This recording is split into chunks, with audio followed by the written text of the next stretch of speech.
Hello, welcome back to Sleepy Old World. Pull up your blanket, get comfortable, maybe turn the lights down just a little, and let yourself settle in. Tonight we are going somewhere that a lot of you have actually been asking about for a while now. The messages and comments have been coming in steadily, and I promised I would get there, and here we are. Tonight we are stepping into the world of Victorian high society women and the extraordinary, sometimes baffling, occasionally genuinely brilliant, and occasionally quite dangerous things they did in pursuit of what their era considered the ideal body.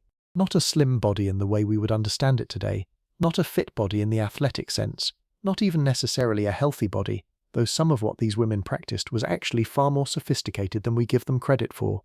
The Victorian ideal was something very specific, very constructed, and utterly dependent on a philosophy of femininity, class, and moral virtue that shaped every single bite a woman put into her mouth, every remedy she reached for, every measurement she submitted herself to, and every social performance she had to deliver while doing it all in a tightly laced corset on a stomach that might or might not have been adequately fed.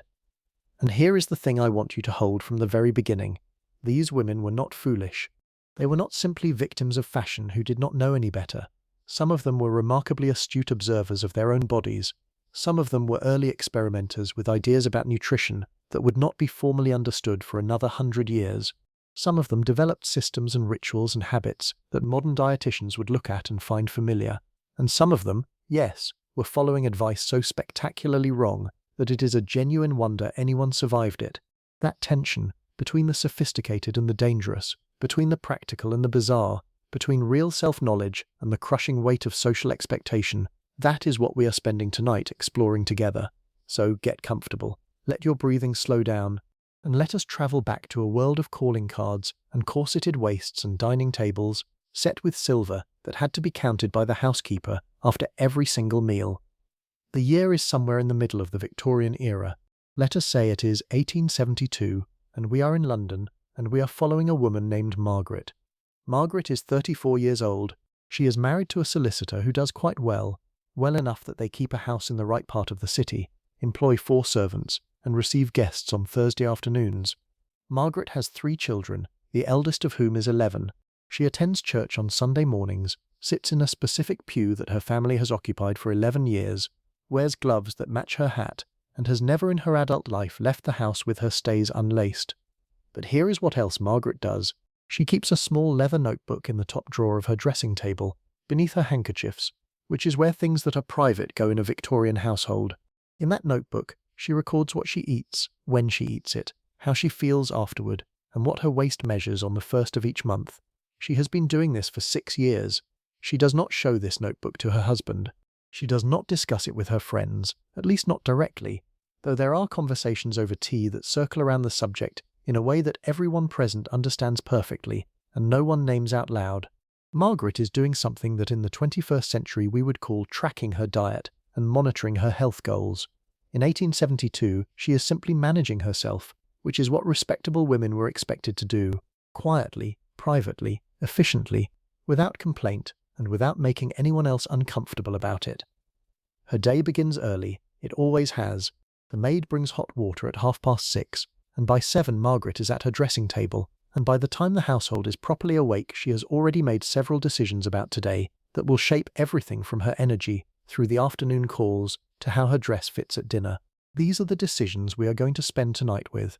Not the grand historical gestures, not the famous names, but the quiet, daily, intimate decisions that women like Margaret made in the Victorian era about food and bodies and appearance and health, and the extraordinary web of social pressure, medical advice, tradition, class anxiety, and genuine human ingenuity that surrounded every single one of them.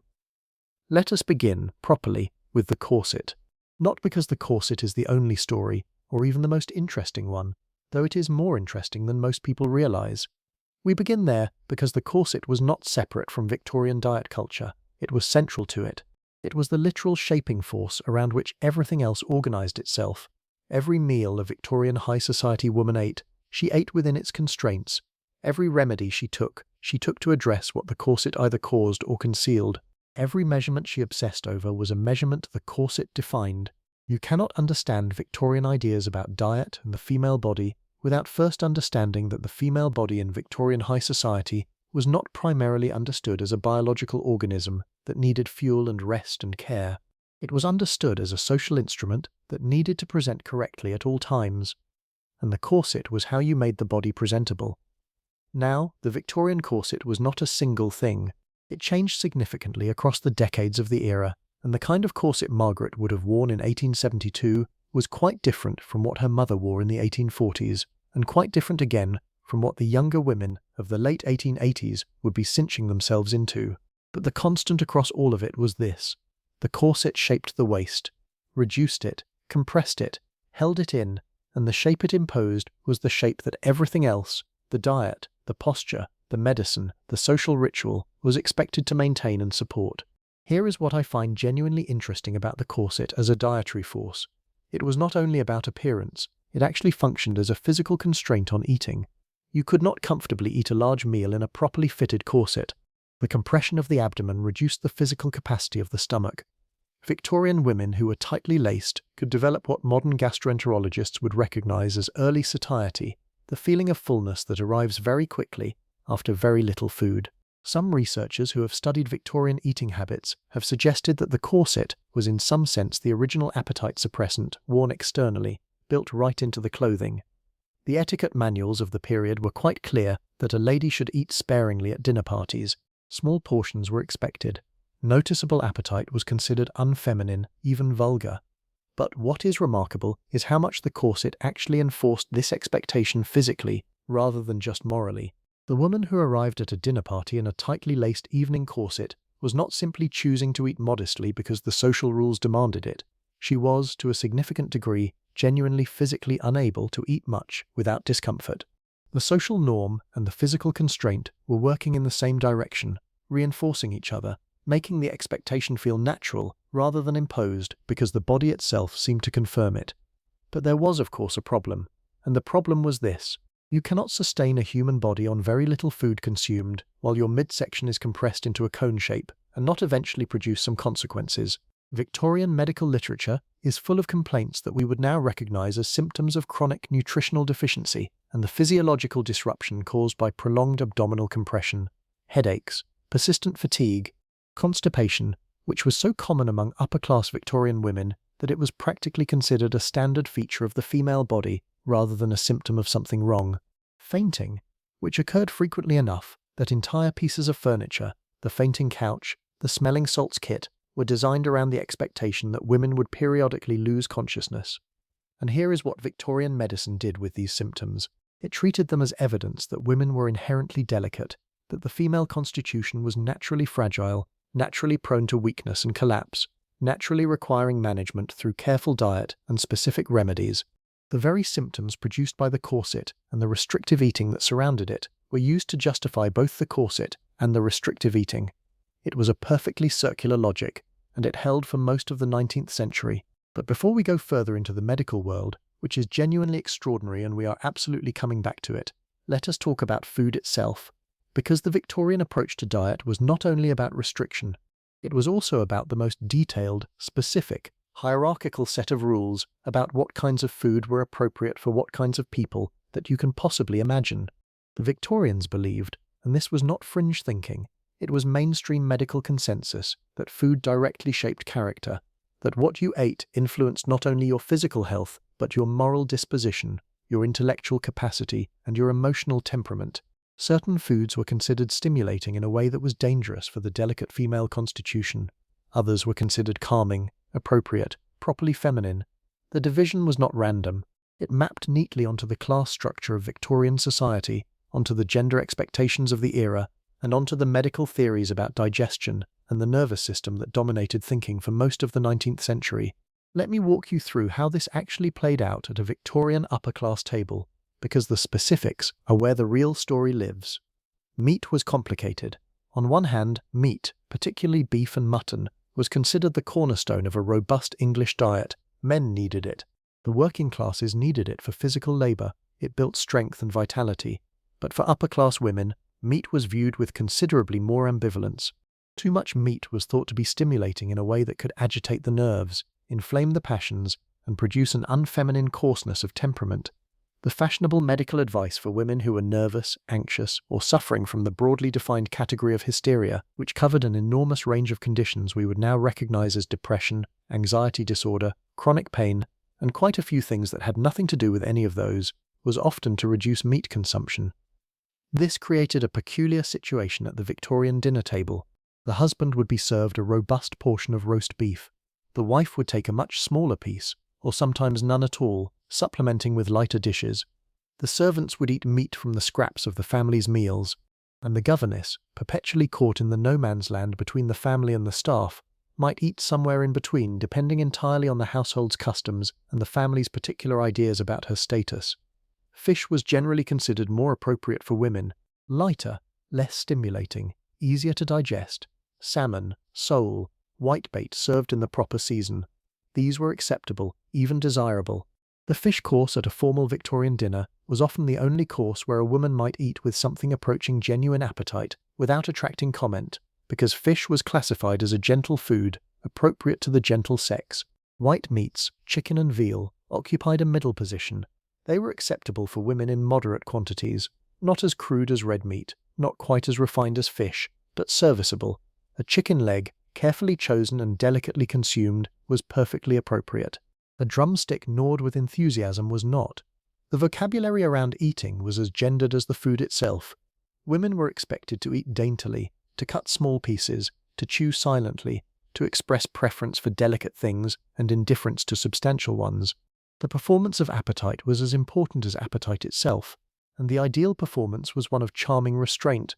A woman who ate heartily was somehow suspect. A woman who appeared to need very little, who could sit through 6 courses and seem nourished by a few spoonfuls of consommé and a wing of chicken, was displaying a kind of feminine virtue that had nothing to do with food and everything to do with the ideology of what women were supposed to be.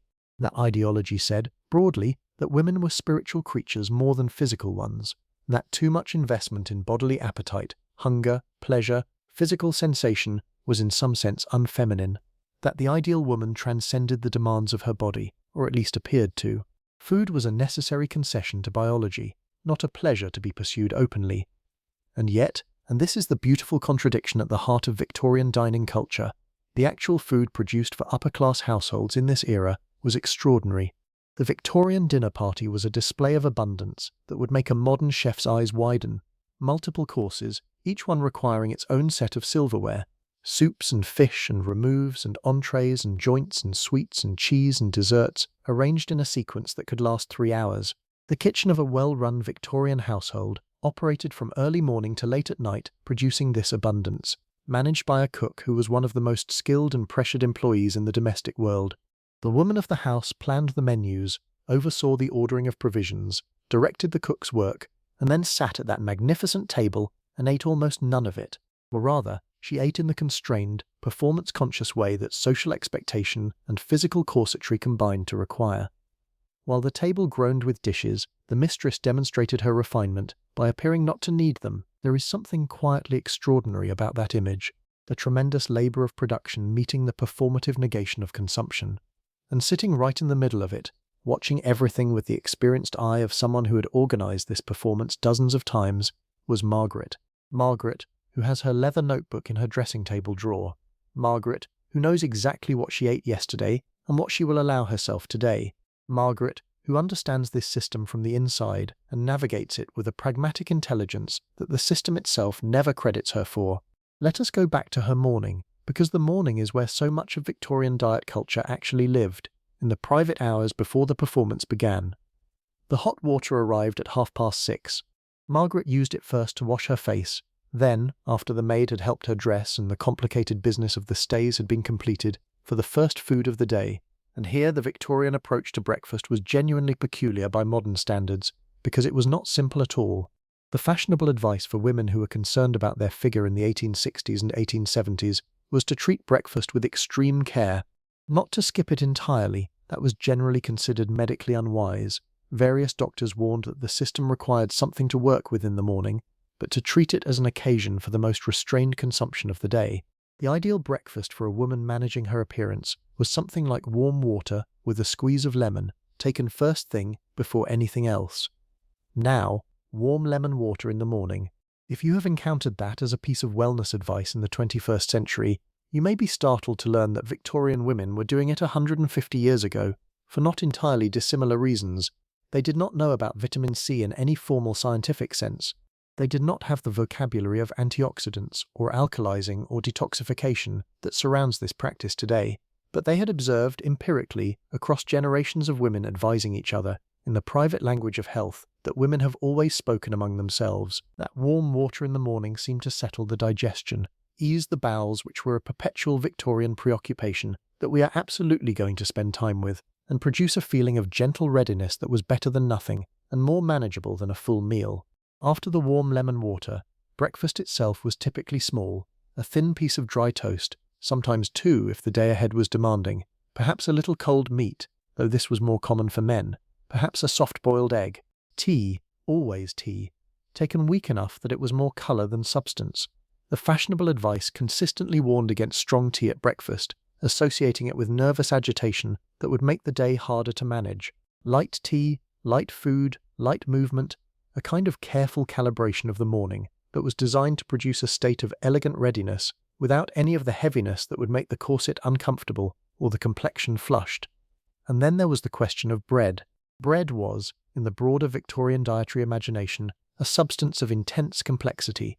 White bread, the kind produced from highly refined flour, was considered the appropriate bread for the upper classes. It was more expensive, softer, paler, and its pallor was part of its appeal. Dark bread, bread with bran or coarser grain, was peasant food, working-class food, something that rougher digestive systems required, but that the refined constitution of a lady should not need. The irony, which Victorian medicine was beginning to notice by the 1870s and 1880s, was that white bread was substantially less nutritious than the whole grain varieties. The refining process that produced that desirable pale colour and soft texture removed much of the fibre and many of the nutrients that made grain useful to human health. But the medical establishment's response to this observation was complicated because acknowledging that the food of the working classes was in some respects better for the body than the food of the upper classes required a kind of class disruption that Victorian social thought was deeply reluctant to perform. There were exceptions, and the exceptions are fascinating. One of the more interesting figures in the Victorian diet world was a doctor, James Salisbury, an American physician who became influential in Britain in the later Victorian period, who argued vigorously that beef was the foundational human food and that most disease arose from the consumption of too much carbohydrate. His recommended diet centered on finely minced, lean beef, cooked in a specific way that he claimed maximized digestibility and health.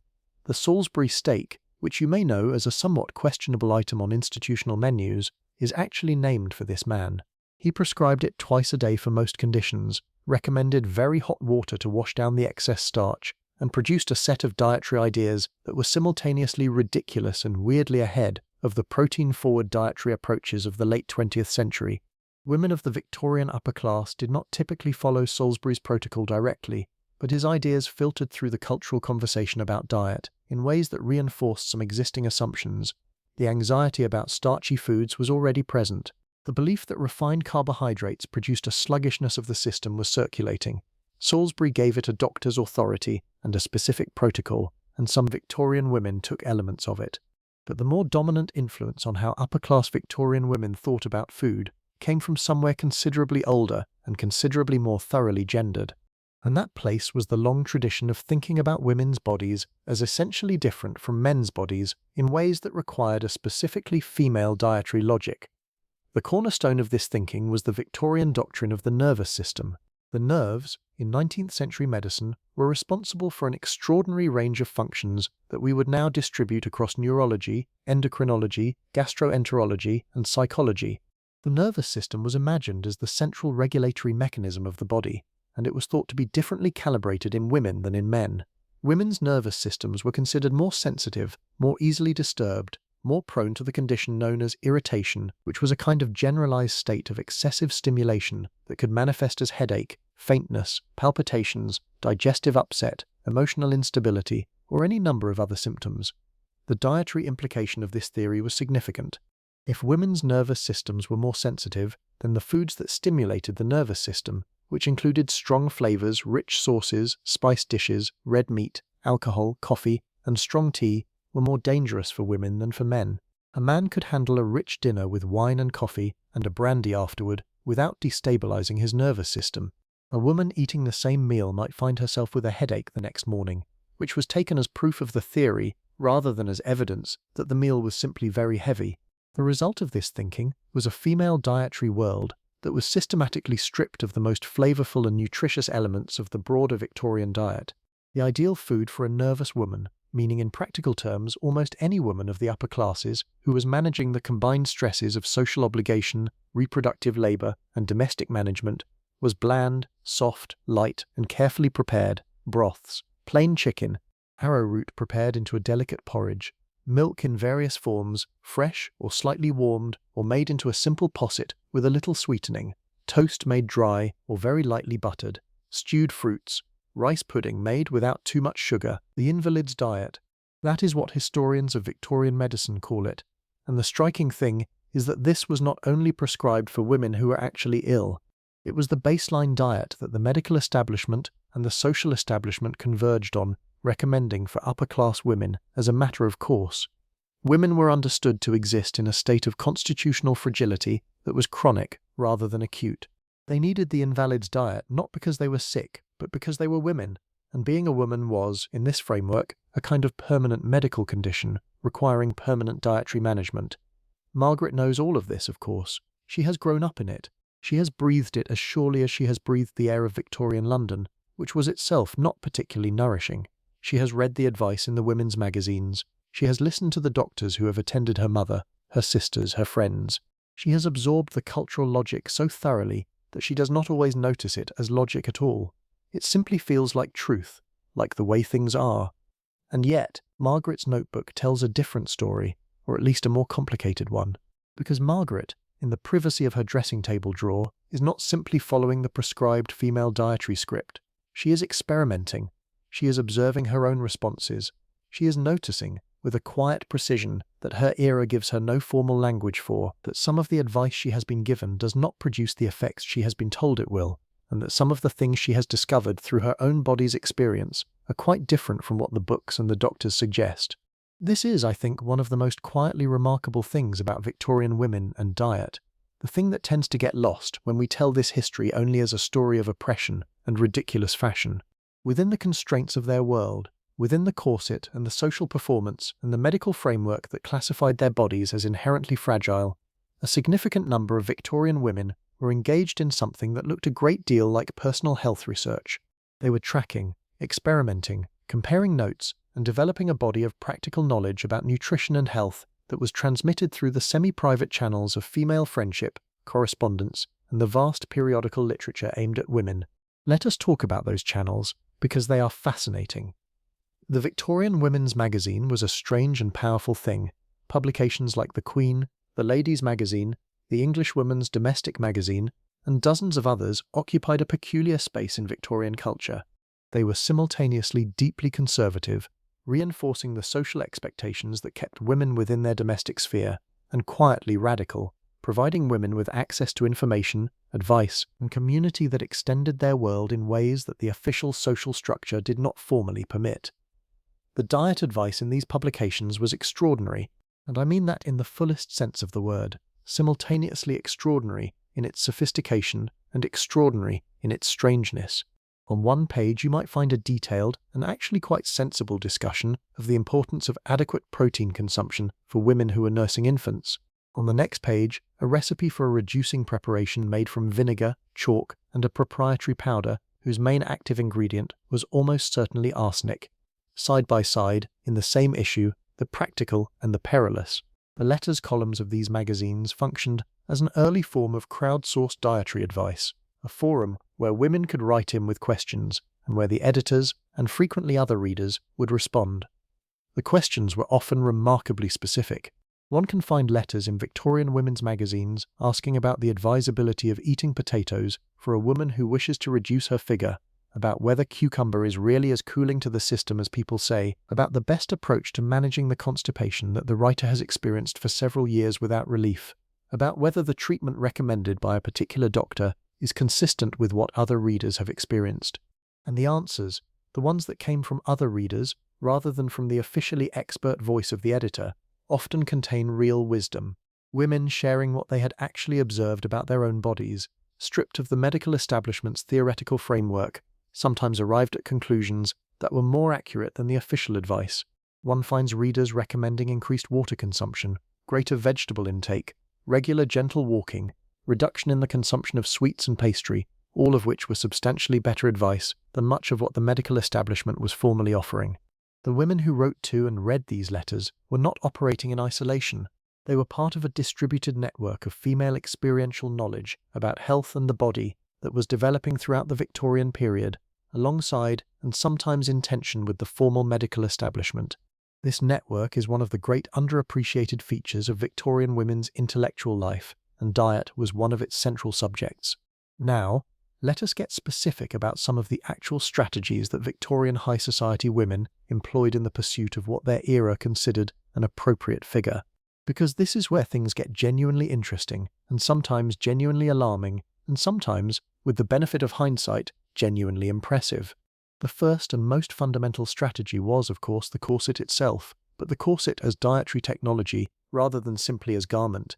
And here there is a real distinction to be made between tight lacing, which was the practice associated with the most extreme waist reduction, and which was fairly consistently criticized even by mainstream Victorian medicine, and the more everyday practice of corseting for figure management, which was universal among upper-class women, and which operated through the mechanisms I described earlier. The tight lacers, the women who reduced their waists to measurements that would be impossible without significant bony deformation, were a subset even within the world of Victorian corseting. They were written about extensively, argued about extensively, and featured in both the fashion press and the medical press throughout the latter half of the 19th century. Their extreme practice is the image that tends to dominate our cultural memory of the Victorian corset, but it was not the norm. Most upper-class Victorian women were aiming for a waist that was smaller than their natural uncorseted measurement, but not dramatically so. A reduction of 2 to 4 inches was typical. A woman whose natural waist was 26 inches might aim for a corseted measurement of 22 or 23. This is still significant compression. It still had physiological consequences, but it was not the same as the waists of 14 or 15 inches that the most extreme tight lacers claimed, and which appear to have required years of progressive reduction from childhood and produced internal organ displacement that genuinely endangered health. Those cases, while real, were exceptional. The more common corseting experience was uncomfortable, physically limiting, and dietarily significant, but not immediately life-threatening in the way that extreme tight lacing could be. For the majority of Victorian high society women, the corset's dietary effect was a structural appetite suppression combined with an external pressure that made the expansion associated with eating genuinely uncomfortable. This pushed behavior in 2 directions simultaneously. It encouraged eating less at any given meal, and it created strong motivation to avoid the foods most likely to cause bloating, gas, or abdominal expansion that would increase discomfort within the stays.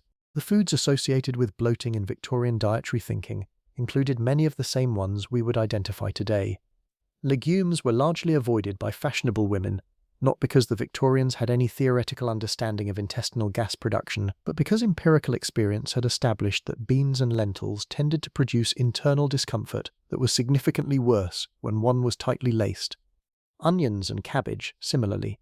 Raw vegetables generally were viewed with suspicion, partly because of genuine concerns about the sanitary quality of Victorian produce, partly because the dietary theory of the period held that the female digestive system was too delicate to handle the rough fiber of uncooked plant matter, and partly because the experience of bloating in corsets made foods that produced any gas a practical problem, regardless of the theoretical framework. The practical result was that fashionable Victorian women tended to eat a diet significantly lower in vegetables, particularly raw vegetables, than their bodies probably needed.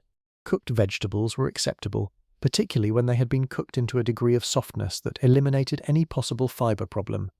Peas were acceptable when very young and fresh. Asparagus was fine. Spinach, thoroughly cooked. Artichoke hearts. These were the vegetables of the fashionable table. A raw salad was something rather more bohemian, something you might encounter in France, something that did not quite fit the image of properly managed English femininity. Sweets were another interesting category.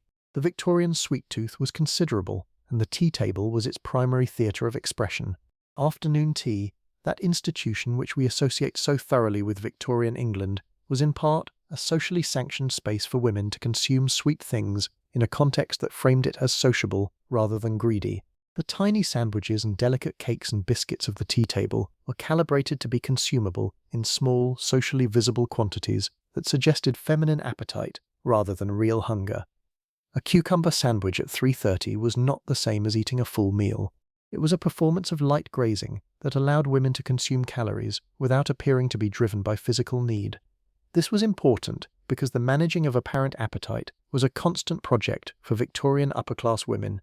The social ideal was a woman who could sit through a 6-course dinner, appearing to find it all charming and interesting, while actually eating very little, and then could be seen at the tea table the following afternoon, appearing to enjoy the sandwiches without betraying any actual hunger. The performance was continuous and exhausting, and it required a sophisticated management of when and how to actually eat enough to sustain human life, because the body, whatever the Victorian medical establishment thought about female delicacy, was still a body that needed fuel. The solution many women developed was eating privately, not in a shameful or secretive way exactly, but in the simple practical sense that the private hours of the morning and the modest suppers of the evening were where real eating happened, where the body's actual needs were attended to without social observation. The formal dinner, where observation was constant, was where the performance of minimal appetite was delivered. The bedroom at 7 in the morning, where the maid brought the breakfast tray, was where the woman actually ate something that would sustain her. This bifurcation of the eating life into public performance and private necessity is one of the most consistent features of Victorian upper-class women's dietary experience that emerges from the letters and diaries of the period. Women wrote about it to each other with the matter-of-fact acknowledgement of a shared reality. The dinner tonight was endless, and I took barely anything for the sake of Mr. Harrington's observation. I ate properly at supper at least. That kind of passage appears with striking regularity in the private correspondence of Victorian women. And this brings us, naturally, to the question of what happened to the body under these conditions.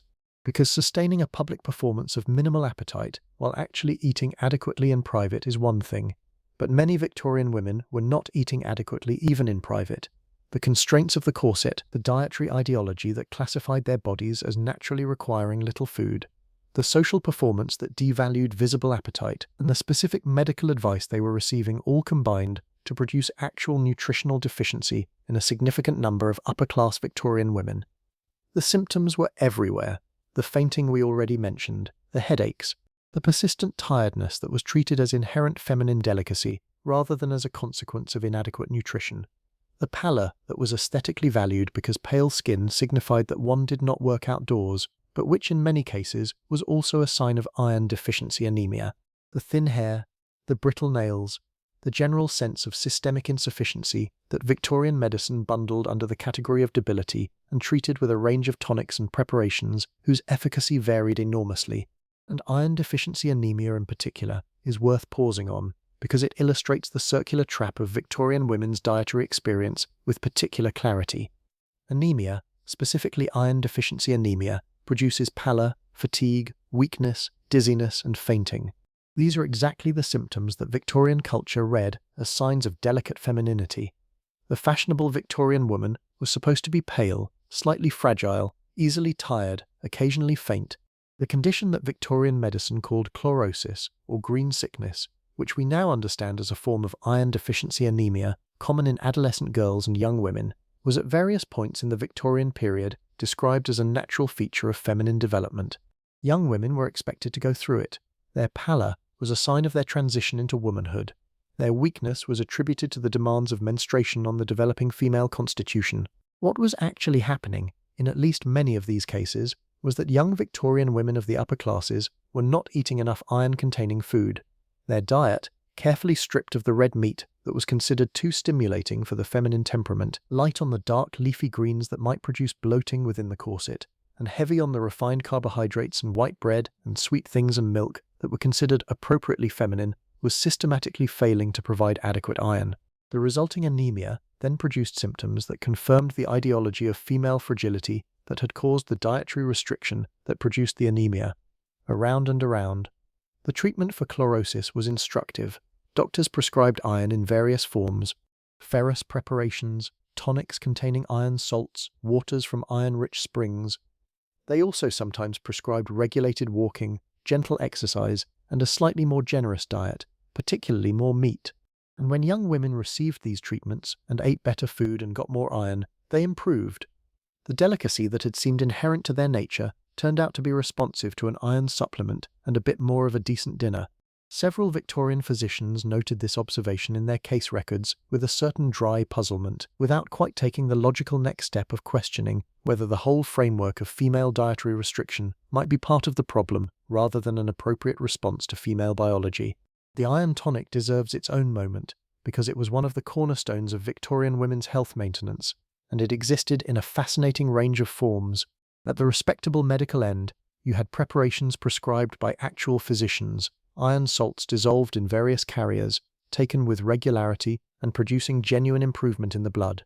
Moving along the spectrum, you had the patent medicines, the proprietary preparations sold by chemists and advertised in women's magazines, which claimed to treat everything from anemia to headache to nervous debility to insufficient feminine vigor, and which ranged from genuinely iron-containing preparations that may have helped to useless concoctions to preparations containing substances considerably more alarming than iron. The patent medicine industry in Victorian Britain was enormous, largely unregulated until the late 19th century, and aimed substantially at women. The advertising language aimed at women consistently invoked the themes of feminine delicacy, of the body that required constant careful management, of the symptoms that indicated the need for the advertised preparation. Buy this, and you will be less tired. Take this, and your complexion will improve. Use this preparation, and you will once again feel like your proper self. The implicit promise was always restoration to some ideal state of feminine health and appearance that the buyer had not quite achieved or had temporarily lost.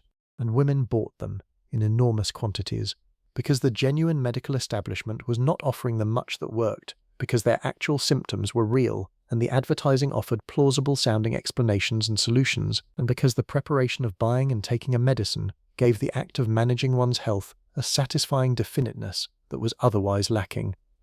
Some of these preparations were genuinely helpful. Iron tonics that contained actual iron were helpful to anemic women. Certain liver pills that contained bile salts produced real improvement in digestive function. Even some of the more fanciful preparations contained ingredients that were not entirely without effect, but others were dangerous. The arsenic complexion waters that we touched on briefly in other contexts were sold specifically for their purported ability to produce the pale, smooth skin associated with fashionable femininity, and were consumed by women who understood at some level that what they were taking was a poison, but who calculated that the social benefit of improved complexion outweighed the health risk. This is a calculation that sounds insane from our vantage point, but which makes a certain cold sense when you understand that a woman's social and economic prospects in Victorian England were substantially determined by her physical presentation, and that a poor complexion could genuinely damage those prospects. The arsenic was taken in small amounts, gradually increasing doses, sometimes as drops dissolved in water, sometimes as what were called Fowler's solution tablets, sometimes in proprietary preparations with names that gave no hint of their active ingredient. And arsenic, taken in small amounts, does produce certain effects on the appearance. The skin becomes smoother and paler, the eyes brighten, the complexion clears. In low doses over short periods, it produces the cosmetic effect it promises. In higher doses, or over longer periods, it produces the symptoms of arsenical poisoning, the same poisoning that had been killing people with arsenic for centuries, just applied gradually enough that the connection was not always immediately obvious. The women who took these preparations were not ignorant of the risk. They were making a calculation about relative harms in a world where they had limited options. I want to be honest about that, because the history of Victorian women and dangerous beauty practices is sometimes told as if these women were simply too foolish to know better, and that is not what the historical evidence shows. The evidence shows women who knew perfectly well that some of what they were doing was risky, who were making rational decisions within irrational constraints, and who were doing so with a clear-eyed pragmatism that their era gave them no other framework for expressing. Now let us shift from the desperate and dangerous to something rather more interesting, which is the strand of Victorian women's diet culture that was actually in advance of its time, because it was there, genuinely, and it tends to get overshadowed by the corsets and the arsenic and the fainting couches. The 1860s and 1870s saw the beginning of serious public interest in what we would now call nutritional science. The underlying chemistry was being worked out by researchers in Germany and France, building on work that had been developing since the early part of the century. The concepts of protein, fat, and carbohydrate as distinct nutritional categories were being articulated. The idea that the body metabolized food as a form of fuel, that different foods produced different amounts of energy, that specific nutrients were necessary for specific physiological functions, these ideas were moving from the laboratory into the broader cultural conversation about health. And they moved into the Victorian women's world through, among other channels, the writings of Florence Nightingale. Nightingale is primarily remembered for her nursing work and for her transformation of the profession of nursing in Britain. But she was also deeply interested in nutrition, and her writings on diet and health, both for hospital patients and for the broader question of women's health, were influential and substantially correct. Nightingale argued for the importance of adequate nutrition, for understanding food as fuel rather than simply as a source of pleasure or a threat to feminine delicacy, and for treating the management of diet as a serious and systematic undertaking rather than a matter of vague social convention. Her influence was diffuse rather than direct. She was not writing diet books for fashionable women or contributing to the women's magazines, but the shift in thinking about food and health that she represented, the move toward a more systematic, empirical approach to understanding what the body needed, gradually filtered into the broader conversation. There was also, in the 1870s and 1880s, an emerging tradition of what might be called the rational dress and rational diet movement, associated most visibly with the dress reform advocates who were arguing against the corset and the various other physically restrictive features of Victorian women's fashion, but extending into diet as well. These were women and some sympathetic men who argued that women's health was being actively damaged by the prevailing social norms around dress and diet, and who made the case for a different approach. The rational diet advocates argued for regular meals of adequate substance, for the inclusion of vegetables, particularly raw vegetables, which the mainstream dismissed as unsuitable for women, for the reduction of the sweet and starchy foods that dominated the fashionable tea table, for adequate protein consumption, for regular drinking of water, something that mainstream Victorian advice was surprisingly ambivalent about, and for treating the female body as a physical organism requiring genuine nourishment rather than a social performance requiring the appearance of needing very little. These ideas were not mainstream.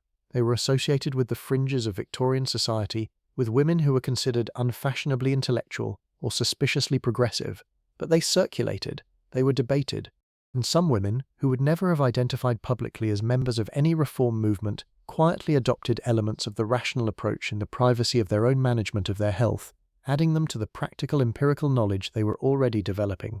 This is actually where Margaret is, in 1872, in her relationship to her little leather notebook.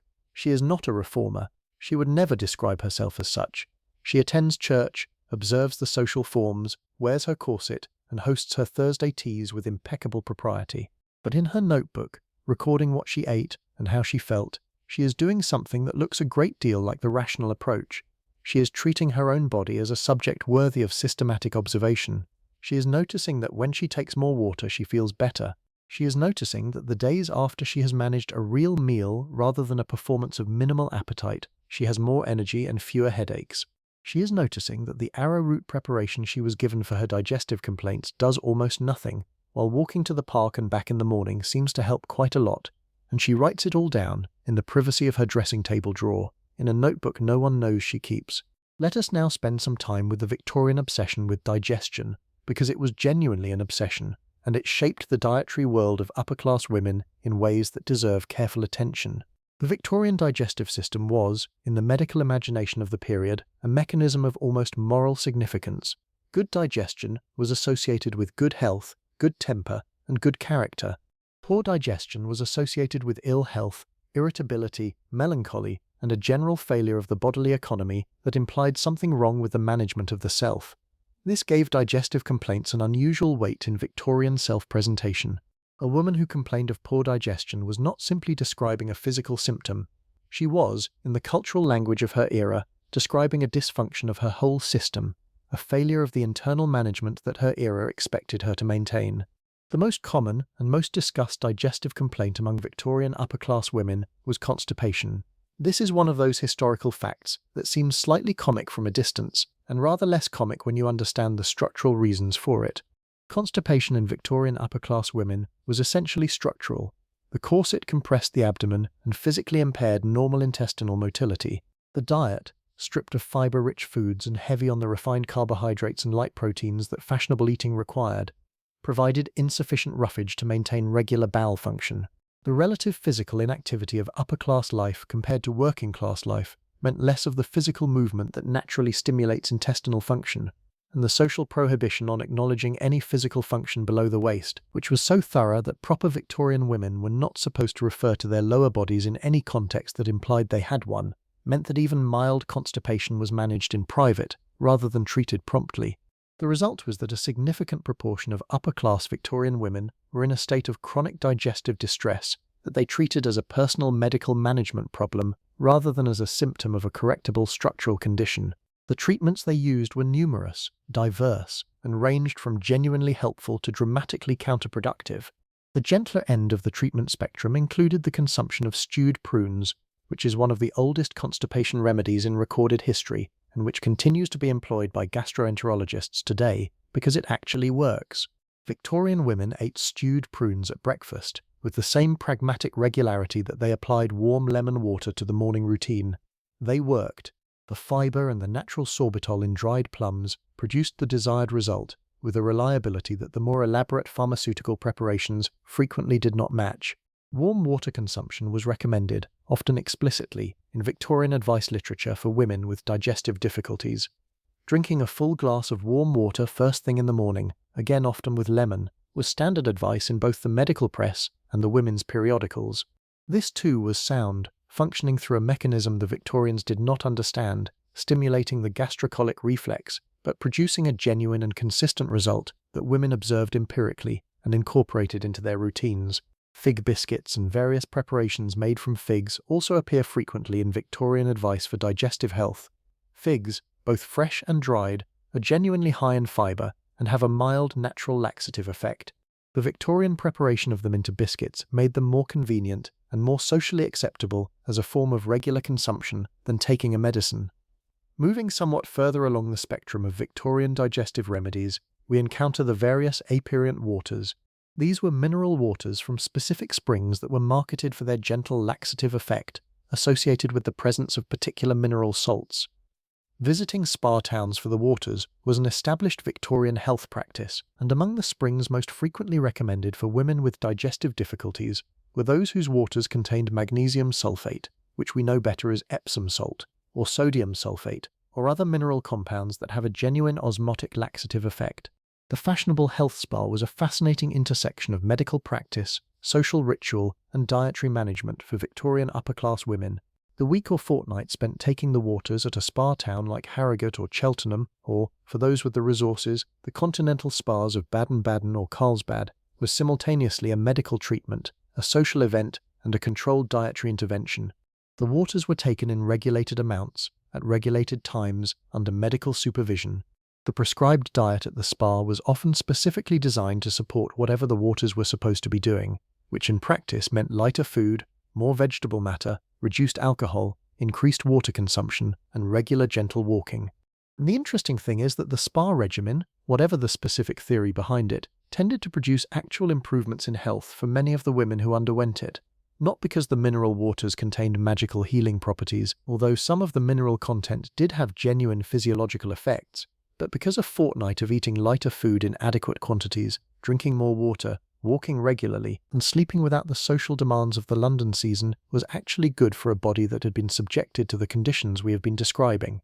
The spa was a kind of enforced rationalism, a temporary liberation from the corset's tightest demands and the table's most performative requirements, dressed up in enough medical authority that it was socially acceptable to prioritize one's physical needs for a few weeks. Women often returned from spa visits feeling genuinely better, and the private correspondence of the period is full of observations that connect the improvement to specific elements of the spa regimen. They noticed, with the same quiet empiricism that Margaret applies to her notebook, that more water and more walking and less pastry and more sleep made them feel differently. They just did not have a cultural framework that allowed them to apply these observations to their ordinary London lives without the legitimizing authority of the medical establishment telling them it was a treatment. The language of health in Victorian culture was a language with very specific permission structures. A woman could radically alter her diet and behavior if a doctor told her it was a cure for something. The same alterations, self-directed, self-authorized, based on her own observation of her own body, were more difficult to claim as legitimate. The medical authority was the key that unlocked permission to treat her body as something requiring genuine care. This is why the Victorian diet reform advocates who argued for women taking authority over their own health on the basis of their own knowledge and experience were so socially unsettling. They were not just suggesting different foods, they were suggesting a different relationship between women and their own bodies, one that did not require medical mediation or social permission. Now, let us go somewhere unexpected for a moment. Let us talk about vegetables, specifically about the remarkable Victorian upper-class ambivalence toward vegetables, because it reveals something important about how the class system and the body ideology and the practical dietary question all tangle together. We have established that fashionable Victorian women ate relatively few vegetables by modern standards, particularly raw vegetables. But it is worth understanding that this was not universal even within the upper classes, and that there was a particular moment in the mid to late Victorian period when vegetables began to gain a somewhat more positive cultural profile in ways that connected to the broader question of women's health and appearance. This shift was connected in part to the influence of what might be called the vegetarian movement, which was more present in Victorian England than most people realize.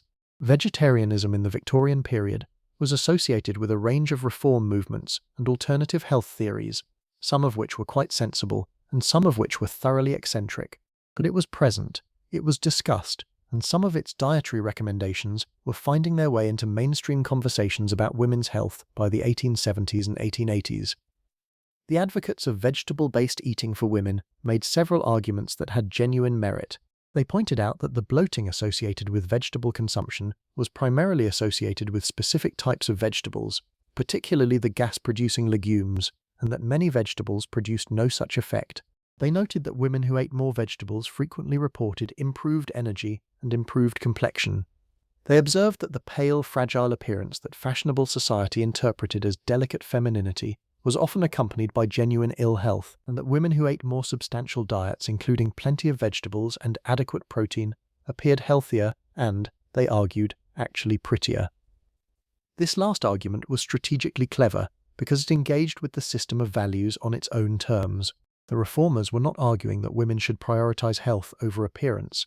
They were arguing that the approach they were recommending would produce better appearance alongside better health, thus making it appealing even to women who were primarily motivated by the social imperative to present correctly.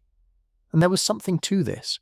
The Victorian literature on beauty, particularly the writings of the late Victorian period, increasingly acknowledged that the fashionable pallor of the early and middle Victorian period was not actually the most attractive appearance a woman could achieve.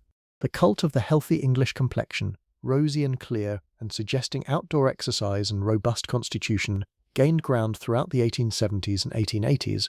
The athletic young woman who played lawn tennis and bicycled and walked vigorously and consequently had colour in her cheeks and strength in her bearing became a more celebrated figure than the ethereal pale invalid of the earlier decades. This was connected to the emergence of what is sometimes called the new woman of the late Victorian period, that complicated and contested figure who pursued education, sometimes employment, and a more physically active life than the domestic ideal had previously allowed. The new woman's relationship to her body was different from the earlier Victorian feminine ideal. She was expected to be healthy and capable, rather than fragile and decorative.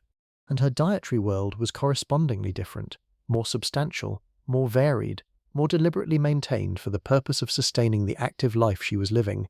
The lawn tennis party, which became a staple of upper-class social life in the 1880s, is a useful window into this shift. Women playing lawn tennis needed to be able to move, to exert themselves, to compete in a physical activity that required genuine athletic effort. They needed to eat enough to have the energy for this. The corset, while still present in modified form, was adapted for athletic activity in ways that reduced its most severe compression. The diet, implicitly, had to adapt too. A woman who was going to spend 2 hours on a tennis court in August needed rather more than a cup of weak tea and a thin slice of toast. The adaptation was not always fully acknowledged in social terms. Women continued to perform the rituals of light appetite, even as their actual caloric needs increased.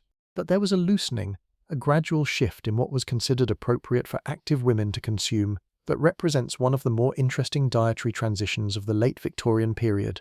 Let us come back now to the morning, because we left Margaret at her dressing table, and I want to follow her through a full Victorian day, with particular attention to the dietary decisions she is making at each stage. Not to reduce her life to a food diary, but because the food decisions are woven into everything else, in a way that makes them a useful thread for following the shape of the day. After her warm water and her modest breakfast, Margaret has the morning hours before the day's social obligations begin, and in those hours, particularly in the warmer months, she walks.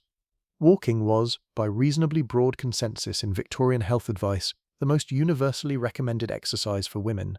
It was safe, gentle, socially acceptable, and could be performed in ordinary clothing, unlike most other physical activities, which required either modified dress that was itself somewhat socially fraught, or a specialized setting like a gymnasium that most women of the period could not access. Walking in the park, or along a fashionable street, served the dual purpose of providing exercise and performing the social ritual of being seen in the appropriate setting. But walking was also considered, by the more thoughtful end of Victorian health advice, a genuinely important element of digestive health. The connection between physical movement and bowel function was empirically observed, if not theoretically understood. Women who walked regularly were, in the experience of their doctors and in their own experience, less likely to suffer from the chronic constipation that afflicted their more sedentary counterparts. The morning constitutional, as it was called, the walk taken first thing or before lunch, was prescribed by sympathetic physicians as part of a regime for women with digestive difficulties. Margaret walks for 40 minutes, most mornings when the weather permits. She has done this for years. She noticed long ago that the mornings when she walks, she is more comfortable through the day, both physically and in the vague but real way that being outdoors with some movement in her body makes her feel less imprisoned by the layers of obligation and expectation that press down on her in the house. She does not use the word exercise. She calls it her walk. It is one of the few things that is entirely hers, in a day that mostly belongs to other people. After the walk, there is luncheon. In the Victorian upper-class household, luncheon was an interesting meal. It occupied a different social position from dinner. It was less formal, often taken with only the family, and perhaps one or two close friends. Children might appear at the luncheon table in a way they would not at dinner. The food was less elaborate, and for women specifically, luncheon was frequently the meal where something approaching real eating could happen without the constant social surveillance of the formal dinner. The classic Victorian luncheon spread included cold meats from the previous evening, perhaps a hot dish of some simple preparation, bread and butter, cheese and fruit in season. It was the kind of eating that was actually sustaining without being theatrical. And for women who were managing their intake carefully, luncheon served as a practical midday restoration. The afternoon was governed by the tea table, and this deserves more than a passing mention because the Victorian afternoon tea was a dietary system in itself, with its own rules, its own logic, and its own strange relationship to the ideology of feminine appetite. Afternoon tea as a formal institution is usually attributed to Anne, Duchess of Bedford, who in the 1840s began requesting a small meal of tea and bread and butter in the mid-afternoon to address what she described as a sinking feeling. The practice spread, as such practices among the fashionable tend to do, and by the 1860s and 1870s it was a fixed feature of upper-class social life. The food of the afternoon tea table was governed by a specific aesthetic: small, delicate, varied, sweet and savoury in balance, served in diminutive portions that could be eaten with the fingers or a small fork without making any of the substantial movements that a real meal required. Cucumber sandwiches, perhaps the most iconic element of the Victorian tea table, were explicitly valued in part for their extreme lightness. The cucumber itself was considered cooling and digestive. The bread was white, the crusts removed, the portions cut into the smallest acceptable unit. The act of eating one was practically a metaphor for the Victorian feminine ideal: modest, contained, leaving almost no impression. The cakes and biscuits that accompanied the savoury items were often, in fashionable households, made to recipes that emphasized lightness: sponge cake rather than heavy fruit cake, delicate almond biscuits, light pastry. The visual effect of the tea table was of abundance, many small things arranged beautifully, but the actual quantity of food available per person, given that there might be 8 or 10 guests all consuming politely minimal amounts, was quite modest. And yet, the tea table was also the place where the rules were, very slightly, relaxed. Because it was female space, women entertaining women in the afternoon without the formal presence of the mixed dinner party, the performance of appetite could relax just a fraction. Among female friends, you could take a second sandwich, you could ask for another piece of cake, you could eat with something closer to genuine pleasure without it meaning anything about your character. The tea table was where women actually fed each other, in a gentle, unacknowledged, semi-private way, within a social form that theoretically was about something else entirely. The conversation at the tea table often touched, obliquely, on the subjects in that leather notebook. Not directly, not with the language of diet or health that we would use today, but in the way that information about tonics passed from woman to woman, in the way that someone mentioned that Dr. So-and-so had recommended a particular regime for her sister, in the way that someone else mentioned that she had given up bread for a fortnight and found herself feeling quite differently. The tea table was one of the conduits for the distributed female knowledge about health and diet that I mentioned earlier. It was also, occasionally, the setting for something stranger. Victorian high society had its fads, as all societies do, and dietary fads were among them.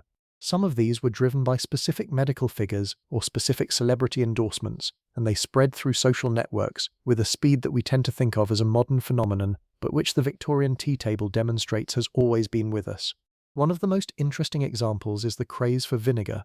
Vinegar as a slimming agent had a long pre-Victorian history, and in the Victorian period it enjoyed periodic revivals of popularity. The theory, to the extent there was one, was that vinegar was an acid that could somehow act upon excess flesh and reduce it. The practice, as enthusiastically taken up by some fashionable women of the mid-Victorian period, involved drinking small amounts of vinegar with water, sometimes daily, sometimes before meals. The poet Lord Byron, who was famous for his obsession with thinness, had been an enthusiastic practitioner of vinegar drinking, which probably did nothing useful for his figure, but added to his romantic mystique and made the practice seem fashionably literary. The actual effect of vinegar drinking on the body, in the quantities Victorian women were consuming, was primarily to make them feel unwell. Acetic acid on an empty stomach is genuinely uncomfortable. Taken before meals, it may have reduced appetite slightly, in the sense that anyone with mild nausea tends to eat less, but it was not doing anything useful or benign. It was simply causing discomfort, which was interpreted as the treatment working because the logic that identified physical discomfort with progress was deeply embedded in Victorian health culture. A similar logic underlay the enthusiastic Victorian consumption of purgative medicines, the various preparations designed to produce violent evacuation of the bowels, the calomel pills, the drastic purgatives, the preparations based on senna and cascara and aloe, in doses far beyond what would now be considered appropriate, were consumed by Victorian women in the belief that the body's excess could be purged away. The connection between a treatment that was obviously working, producing dramatic and visible results, and actual health benefit was not carefully examined. The drama of the effect was taken as evidence of its efficacy. This approach to health, the idea that the more dramatic the treatment the more it is doing, is worth noticing because it is not unique to the Victorian period. It is a recurring feature of health culture in every era, and understanding it as a pattern helps explain behaviors that otherwise seem simply baffling. But let us return to something more specific and rather more interesting, which is the Victorian relationship to protein and to the emerging science of nutrition that was, by the 1870s and 1880s, beginning to offer genuinely new information about what the body needed. The German chemist Justus von Liebig had, from the 1840s onward, been developing the foundational science of nutritional chemistry, identifying protein as a key building block of muscle and tissue, distinguishing between the roles of different nutrient classes in the body's metabolism, and attempting to quantify the nutritional requirements of different types of people performing different types of work. His work was influential in Britain, and it was reaching popular audiences through the 1860s and 1870s in simplified forms. Liebig's influence on Victorian food culture was complex and sometimes contradictory. His commercial ventures, particularly his famous Liebig's extract of meat, were enormously successful. The extract was a concentrated beef preparation that could be dissolved in hot water to make a strong broth or bouillon, and it was marketed as a nutritional concentrate that could provide the benefits of meat in a more convenient and economical form. It was used in hospitals, in invalid cookery, and in ordinary households, and it was among the first commercially successful nutritional products in the modern sense. For Victorian upper-class women, Liebig's extract occupied an interesting position. Broth made from it was light enough to be appropriate for the invalid's diet and for the performance of delicate feminine appetite, but it was also genuinely protein-containing and genuinely sustaining in a way that the arrowroot porridge and the weak tea that formed the other end of the fashionable diet were not. Bouillon or beef tea made from Liebig's extract became one of the ways that women could consume something actually nourishing within a social framework that otherwise discouraged substantial eating. The bouillon cup, a small cup of clear broth taken in the afternoon or before dinner, was fashionable for much of the Victorian period. It was light enough to fit the aesthetic requirements. It was sufficiently aristocratic in association because it derived from the French practice of consommé to carry the right class signaling, and it actually provided some nutrition, which was genuinely helpful to bodies that were not getting enough elsewhere. The period also saw the gradual emergence of more sophisticated thinking about the relationship between diet and specific health conditions. The idea that dietary modification could be a therapeutic intervention, not just a general matter of appropriate food for the appropriate constitution, but a targeted approach to managing specific conditions, was becoming more systematic in the later Victorian period. Gout, the painful joint condition associated with elevated uric acid, was being treated through dietary modification by the 1870s. The foods associated with gout, the purine-rich organ meats, the rich gravies, the anchovies and sardines, the beer and port that featured so prominently at the Victorian male dinner table, were being identified as contributors to the condition, and dietary recommendations were being made accordingly. This was one of the earliest examples of what we would now call a therapeutic diet in the modern sense, and it was based on empirical observation of which foods were associated with attacks of the condition. For women, the dietary conditions most commonly addressed through specific interventions were the chronic constipation we have discussed, the broadly categorized nervous debility, and the question of what Victorian medicine called reducing, the management of excessive weight. And here we arrive at something that is simultaneously the most familiar element of Victorian diet culture and the least understood: the question of how Victorian high society women approached what we would now call weight management. The word obesity barely appears in Victorian upper-class contexts. The Victorians did not have our contemporary language about weight, but they had strong aesthetic preferences about the female figure, and those preferences were not static across the era. In the early Victorian period, a degree of roundness in the figure was considered healthy and attractive. The extremely thin figure was associated with consumption, which was what tuberculosis was called, a disease that produced wasting and pallor, and was, to an extent that we now find rather disturbing, aesthetically romanticized in the early Victorian imagination. A slightly rounded figure was a sign that the woman was not wasting away. It was a sign of health. But the middle and later Victorian period saw a shift. The waist became the primary focus of aesthetic attention, and a smaller waist was categorically preferred over a larger one. The development of the cuirass bodice in the late 1870s, which hugged the torso very closely, and the bustle dress of the 1880s, which emphasized a dramatic silhouette requiring a defined waist, made waist size more visible and more significant than it had been before. And the late Victorian period, particularly the 1880s and 1890s, saw an increasing emphasis on an overall figure that was slender through the torso and hips even if the bust was permitted to be full. This shift in aesthetic preference was accompanied by a developing vocabulary around the management of the figure that was distinct from the earlier framing of the invalid's diet and the performance of minimal appetite. By the 1880s, the word reducing was in use in women's periodicals as a description of deliberate dietary modification aimed at reducing body size. The advice was becoming more specific, more practical, and more recognizably modern. The recommendations that appear in late Victorian women's advice literature for reducing the figure include several that would not look out of place in a contemporary diet article: reduction in bread and potato consumption, reduction in sweets and pastry, careful attention to portion size, increased exercise, particularly walking, more water, fewer fatty sauces. And then, alongside these genuinely sensible recommendations, the usual Victorian additions: preparations of doubtful value, specific spa treatments, electrical devices of various descriptions that were marketed as being able to dissolve excess flesh through the application of galvanic current, which did not work, but which were sold with great conviction and purchased with considerable enthusiasm. The reducing belt was another Victorian innovation, a device that applied external compression to the abdomen and hips in the manner of the corset, but with the specific claim of reducing flesh in those areas through its mechanical pressure. It did not reduce flesh. It reduced the visible measurement of flesh while it was being worn, then restored that measurement when removed, in the same way that a rubber band pressed around a balloon does not reduce the air in the balloon. But it was sold on a logic that the Victorians found plausible, because it fit with the corset's established power to shape the body, and many women wore them. The late Victorian reducing regimen, when assembled from the advice literature of the period, was actually quite coherent in its better elements, remarkably similar in its broad outlines to the dietary advice that remains nutritionally sound today. The problem was that it was mixed indiscriminately with the medically unsound, the cosmetically driven, and the commercially motivated, with no reliable mechanism for distinguishing between them. Let us spend a moment with a figure from the later Victorian period who actually developed something genuinely interesting in this space, because it would be incomplete to tell this story without acknowledging the Victorian women who are doing real intellectual work on questions of health and diet. Mrs. Isabella Beeton is perhaps the most famous name in Victorian domestic management, and her Book of Household Management is primarily remembered as a cookbook, but it is considerably more than that. Beeton's book, published in 1861, includes extensive sections on the medical management of common conditions, on the principles of nutrition as they were then understood, and on the relationship between food and health that represent a serious attempt to synthesize the available knowledge of her era. Her chapters on invalid cookery in particular are thoughtful and practically useful. She understood that the sick body has specific nutritional needs.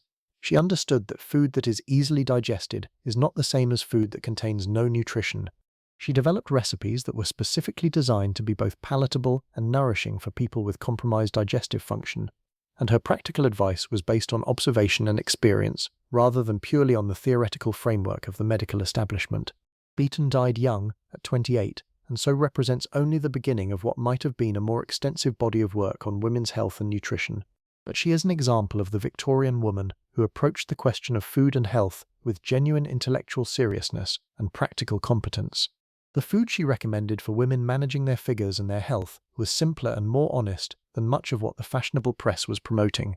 She was suspicious of excessive refinement. She valued plainness and adequacy over theatrical lightness. She thought the body needed feeding properly, and she said so. Other figures in the later Victorian period took a more radical position. Mary Charlieb, one of the first women to qualify as a physician in Britain, was writing about women's health in the 1880s and 1890s in ways that addressed the dietary insufficiency of fashionable women directly. She was explicit about the relationship between inadequate nutrition and the health problems she was seeing in her patients. She was critical of the practices that were damaging women's health in the name of fashionable appearance, and she was advocating for a different approach to the female body, one that treated it as deserving of proper care rather than as a social instrument to be managed for display. Charlieb's work, and the work of other women physicians of the late Victorian period, represents the beginning of a genuine shift in the medical treatment of women's dietary health, from the framework that classified female fragility as natural and requiring the invalid's diet to something more like an evidence-based recognition that women needed adequate nutrition and that the prevailing social conditions were systematically failing to provide it. But this is getting ahead of where Margaret is in 1872, so let us return to her afternoon and follow the day toward its end. After the afternoon calls and the tea table, Margaret has the interval between 5 and 7 to attend to what remains of household management, to rest briefly if she can, and to prepare for the evening.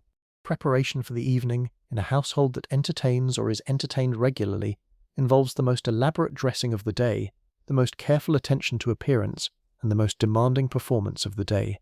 The dinner table. The Victorian dinner party, particularly at the formal level of the upper middle class and above, was a formidable social institution. The number of courses, the arrangement of the table, the order of serving, the sequence of conversation, the management of wine, the timing of the withdrawal of the ladies after dinner, all of these were governed by rules so elaborate that dedicated volumes were published to explain them. And at the centre of all of it was the food, simultaneously the reason for the gathering and the thing that the women present were expected to consume with the least visible interest. A formal dinner in 1872 might begin with soup, two kinds, a clear consommé and a thick pottage, served simultaneously with the option to take one or the other, or both in small quantities. Following this, fish, usually two dishes, a large and a small, the large being something like a salmon or a turbot, the small perhaps whitebait or a dressed crab. Then the removes and entrees, which might include a roasted joint, perhaps two, accompanied by the appropriate sauces and vegetables, and several smaller prepared dishes, a vol au vent perhaps, or a set of cutlets dressed in a particular way. Then a sorbet or similar ice to cleanse the palate before the more substantial roasted courses continued. Eventually, sometime after 9 o'clock in a long dinner, the sweet courses arrived, puddings of various kinds, creams and jellies and elaborate pastries and ices, alongside cheese and fruit, and then dessert, which in the Victorian sense meant nuts and dried fruits and small sweet things to accompany the wine that continued into the drawing-room withdrawal. For the men at this table, the dinner was an opportunity to eat substantially and well. For the women, it was an opportunity to demonstrate refined indifference to all of it, while consuming just enough to sustain life and maintain social invisibility. The quantities consumed by fashionable women at formal Victorian dinners, based on the descriptions in diaries and letters that mention the subject, were quite small. A spoonful of soup, a small serving of the fish, a portion of the meat that was notably modest, perhaps a pudding if the social context made refusal difficult. The performance was of appreciation rather than consumption. The food was discussed, admired, commented upon. Its qualities were noted. The conversation around it was animated. The actual eating of it was minimal. And here is something I find genuinely poignant about this. The cook in the kitchen below, who had worked since 6 in the morning to produce this abundance, would have been staggered by how little of it was actually eaten by the women around that table. The labor of production was immense. The performance of non-consumption was immaculate. The gap between them is one of the more melancholy features of Victorian upper-class life. After dinner, the ladies withdrew to the drawing room while the gentlemen remained to drink port and have the conversations that were not considered appropriate for mixed company. And in the drawing room, sometimes, the most honest eating of the evening happened. Women whose performance at the table had been impeccable allowed themselves, in the relative privacy of the drawing room among each other, a slightly more genuine relationship with the sweets and small things that were brought in with the coffee, not dramatically, never dramatically, but with something a little closer to actual appetite than the dining room had permitted. The evening ended, for most households, before midnight. The guests departed, the lamps were turned down, the servants began the work of clearing that would run into the small hours, and Margaret, finally alone in her room, in the private space that belonged only to her, could let the performance go. She would eat something, if she had not eaten enough at dinner. Not a meal, but something, a bit of bread and butter, some cheese, whatever remained from the afternoon that the maid might bring if asked. The private restoration of actual nourishment after the public performance of not needing it. And then, perhaps, she would make a brief entry in the notebook, what she had eaten today, how she felt, whether the corset had been more or less comfortable than usual, whether the headache that had threatened in the afternoon had materialized or subsided. Small observations, precise, honest, unperformed, a record of what was actually happening in her body while the rest of the day was happening elsewhere. Now, I want to spend some time with the remedies and preparations that were specifically aimed at women's health and the connected question of their diet, because the Victorian pharmacy, both the formal medical one and the vast informal one of recipes and household remedies and patent preparations, was an extraordinary world. We have mentioned iron tonics, we have mentioned the aperient preparations, but the Victorian medical and semi-medical response to women's diet-related health problems extended well beyond these into a rich ecology of treatments, some sensible, some pointless, some actively dangerous, that together constitute a kind of parallel diet culture, the management of consequences rather than the modification of cause. One of the most interesting elements of this ecology was the Victorian approach to headache, because headache was ubiquitous among upper-class women and its connection to diet, while not always clearly articulated, was frequently observed. The Victorian headache remedies that circulated in the household management literature and in the pharmacy were numerous and varied. Cold cloths applied to the forehead and the back of the neck, which is genuinely effective for certain types of headache. Lavender oil, applied to the temples, which has mild analgesic properties. Dark, quiet rooms, which address the light sensitivity associated with migraine. All of these appear in Victorian advice, and all of them have some genuine basis. But the headaches that Victorian upper-class women suffered so frequently were not primarily neurological events in the modern sense. They were, in very many cases, symptoms of dehydration, of hunger, of the physiological disruption caused by tight corseting affecting blood pressure and respiration, or of the withdrawal and rebound associated with the caffeine cycles of strong tea consumption. They were diet-related headaches treated as independent conditions. The recommendation to drink a glass of cold water and lie down quietly for half an hour, which appears in some Victorian advice columns with a kind of resigned practicality, was actually frequently effective, not because cold water has magical headache-curing properties, but because it was addressing the dehydration that the combination of insufficient water consumption, active social life, and corseted sweating had produced. The half hour of quiet was rest that the body needed. Together, they addressed some of the actual causes of the headache, without the Victorian advice literature having to acknowledge what those causes were. Smelling salts were another constant in the Victorian woman's health arsenal, and their role in the dietary ecosystem is interesting. Aromatic ammonia, or ammonium carbonate, the usual active ingredient, produces a sharp jolt of strong smell that reflexively stimulates breathing and briefly elevates heart rate and blood pressure, which is useful in someone who is about to faint or has fainted because their blood pressure has dropped enough that they are losing consciousness. The fainting that smelling salts were designed to address was, as we have noted, frequently a consequence of the physiological conditions produced by tight corseting combined with inadequate nutrition. The smelling salts treated the acute event. They did nothing about the structural conditions that produced it. And yet smelling salts were carried by virtually every Victorian upper-class woman as a matter of routine, kept in small silver-lidded containers in the handbag, ready to be applied to oneself or to a companion who required it.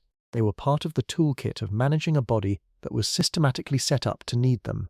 The smelling salts alongside the iron tonic, alongside the stewed prunes, alongside the warm lemon water in the morning, represent a kind of distributed medical management system that Victorian women maintained around their own health, assembled from formal medical advice, informal shared knowledge, practical observation, and commercial suggestion, tailored to their individual experience through the kind of empirical attention that Margaret applies in her notebook. This distributed system was, in its way, remarkably sophisticated, not in the sense that it was always effective, it frequently was not, but in the sense that it represented women taking serious practical responsibility for managing complex physiological conditions with inadequate tools and without the cultural permission to address the structural causes. Let us now go somewhere we have been circling around for a while, which is the question of alcohol and Victorian women's diet, because this is one of the most consistently misunderstood aspects of Victorian health culture, and it connects in interesting ways to the dietary questions we have been exploring. The Victorian ideal of feminine temperance, the association of proper womanhood with abstinence from alcohol, or at most the most modest consumption of the mildest preparations, was culturally powerful and genuinely influential on how Victorian women, particularly of the upper and middle classes, related to wine and spirits. The temperance movement was strong in Victorian England, and while it was not universally embraced, its association between female respectability and sobriety was broadly culturally present. And yet alcohol was simultaneously prescribed, medically, for a range of conditions that Victorian women experienced. Sherry before dinner to stimulate the appetite, port wine as a tonic for weakness and debility, various fortified wine preparations as iron-containing medicines, a small glass of brandy for nervous agitation or faintness, champagne as a restorative for invalids. The medical establishment that in one register associated women's drinking with moral failure was in another register prescribing alcohol as medicine. This paradox was navigated in practice through the fiction of medicinal consumption. A woman who took a small glass of sherry before dinner was not drinking socially. She was taking something her doctor had recommended for her digestion. A woman who had a glass of port in the afternoon was not drinking recreationally. She was taking her tonic. The medical framing provided permission that the social framing otherwise denied, and it was used by both doctors and patients to maintain the fiction of feminine temperance, while actually consuming modest quantities of alcohol as a genuine part of the health management regime. Whether the alcohol was medically helpful is a more complex question. In some cases, genuinely, the answer is yes. Small quantities of fortified wine contain iron and trace minerals that contributed to genuine nutritional benefit in women who were deficient. The caloric content of wine and spirits was non-trivial for women who were not eating enough by other means, and the anxiolytic effect of a small amount of alcohol genuinely did reduce the nervous tension that was causing some of the symptoms being treated. In other cases, the answer is more complicated.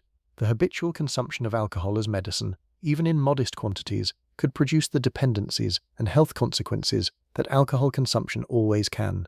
Victorian medical literature contains, if you look carefully, cases of women who had developed what we would now recognize as alcohol dependence through the medical consumption of fortified wines and tonic preparations, described in the language of nervous debility and excessive reliance on stimulants, rather than in the language of addiction, because the word and concept were not yet available in the precise form that would allow this recognition. The proprietary wine tonics that were sold widely in the latter Victorian period, preparations like Wincarnis and various others that claimed to be medicinal strengthening wines containing iron and other beneficial ingredients, occupied exactly this space between medicine and drink and were consumed by Victorian women in quantities that suggest their appeal went beyond their modest therapeutic value. Let us shift now to something that was genuinely good and genuinely ahead of its time, because balance requires acknowledging the impressive alongside the alarming, and because the Victorian period did produce some real insights about women's nutrition that were being articulated in this era. The question of milk is one place to start. Milk had a complex position in Victorian nutrition thinking. It was considered inherently appropriate for women and invalids because of its associations with maternal nourishment and its relative digestibility. Victorian advice frequently recommended milk as a component of the diet for women who were managing various conditions, and the forms in which milk appeared at the fashionable table ranged from straight glasses of fresh milk to heated milk with a little spice, to various preparations that combined milk with other ingredients. What is interesting about the Victorian enthusiasm for milk, from a nutritional science perspective, is that they were right, and for some of the right reasons. Milk is a complete protein source. It contains fat, which is caloric and satiating. It contains calcium, which Victorian medicine did not understand as a specific mineral with specific functions, but which was genuinely needed by women whose consumption of calcium-containing foods was otherwise limited.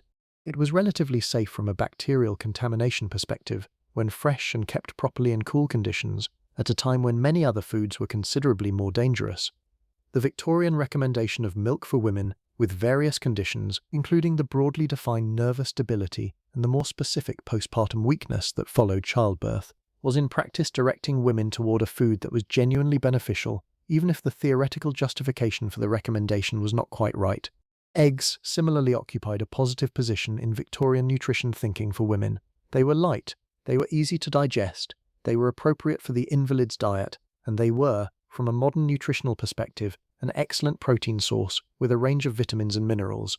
The soft-boiled egg at breakfast was one of the things the Victorian dietary system got right, embedding a genuinely nutritious food in a context where it was socially appropriate for women to consume it. The Victorian interest in what we would now call food safety was also, in its way, an early engagement with something important. The concerns about food contamination and adulteration that drove the passage of the various Adulteration of Food Acts in the second half of the 19th century reflected a genuine public health problem. The food supply in Victorian England, particularly for urban populations, was extensively adulterated. Milk was watered and sometimes treated with chalk or other whitening agents to disguise the dilution. Bread contained alum and various other adulterants that improved its appearance while reducing its nutritional value. Tea was mixed with used leaves, dried leaves of other plants, and various coloring agents. Spices were extended with inert fillers. For upper-class women with the resources to purchase from reliable suppliers and the household infrastructure to manage food carefully, the worst of these adulterations were avoidable. But the awareness of food quality is a genuine concern, and the practice of sourcing food carefully from known suppliers and maintaining it properly in the household was part of the management of diet that the Victorian upper-class household took seriously. The still room in a Victorian country house, and many in the city, was the space devoted to the production of medicines, preserves, flavouring compounds, and various preparations that would today be considered either food products or health supplements. The still-room maid, or the mistress of the house who supervised the still-room, was engaged in a practical application of what was essentially nutritional and pharmacological knowledge, producing preparations that served genuine functions.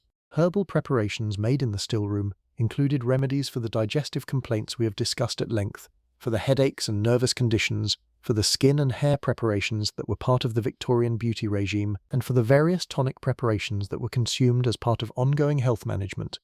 Some of these were genuinely effective: peppermint preparations for digestion, chamomile preparations for anxiety and sleep, elderflower preparations for the respiratory system, rosehip preparations for vitamin C content, though that was not the articulated reason. All of these had real pharmacological activity that explains why they appeared in household production across centuries of experience. The still room also produced the preserves and pickles that were a significant part of the Victorian winter diet, extending the nutritional range available in the months when fresh produce was scarce. A well-provisioned Victorian still room contained bottled and pickled fruits and vegetables, preserved jams and marmalades, dried herbs, various fermented preparations, and a range of other stored foods that meant the household's diet in February was rather more varied than it might otherwise have been. The women who managed the still room were engaged in practical food science, and the quality of their management had real consequences for the health of the household. Now I want to spend some time with something that tends to get lost in the more dramatic elements of the Victorian diet story, which is the actual sensory experience of eating for Victorian upper-class women. Because amid all the performance and the restriction and the medical management, there was still the simple human experience of food, the pleasure and comfort and social warmth that eating provides, and the Victorian women we are following did not cease to be human in this regard, however much the social system pressed them toward appearing to have transcended it. The food of a Victorian upper-class household, whatever we might think of the quantities women were permitted to eat, was often genuinely excellent in the culinary sense. Victorian cooking at the upper end of the social scale was accomplished and complex. The cook was a skilled professional.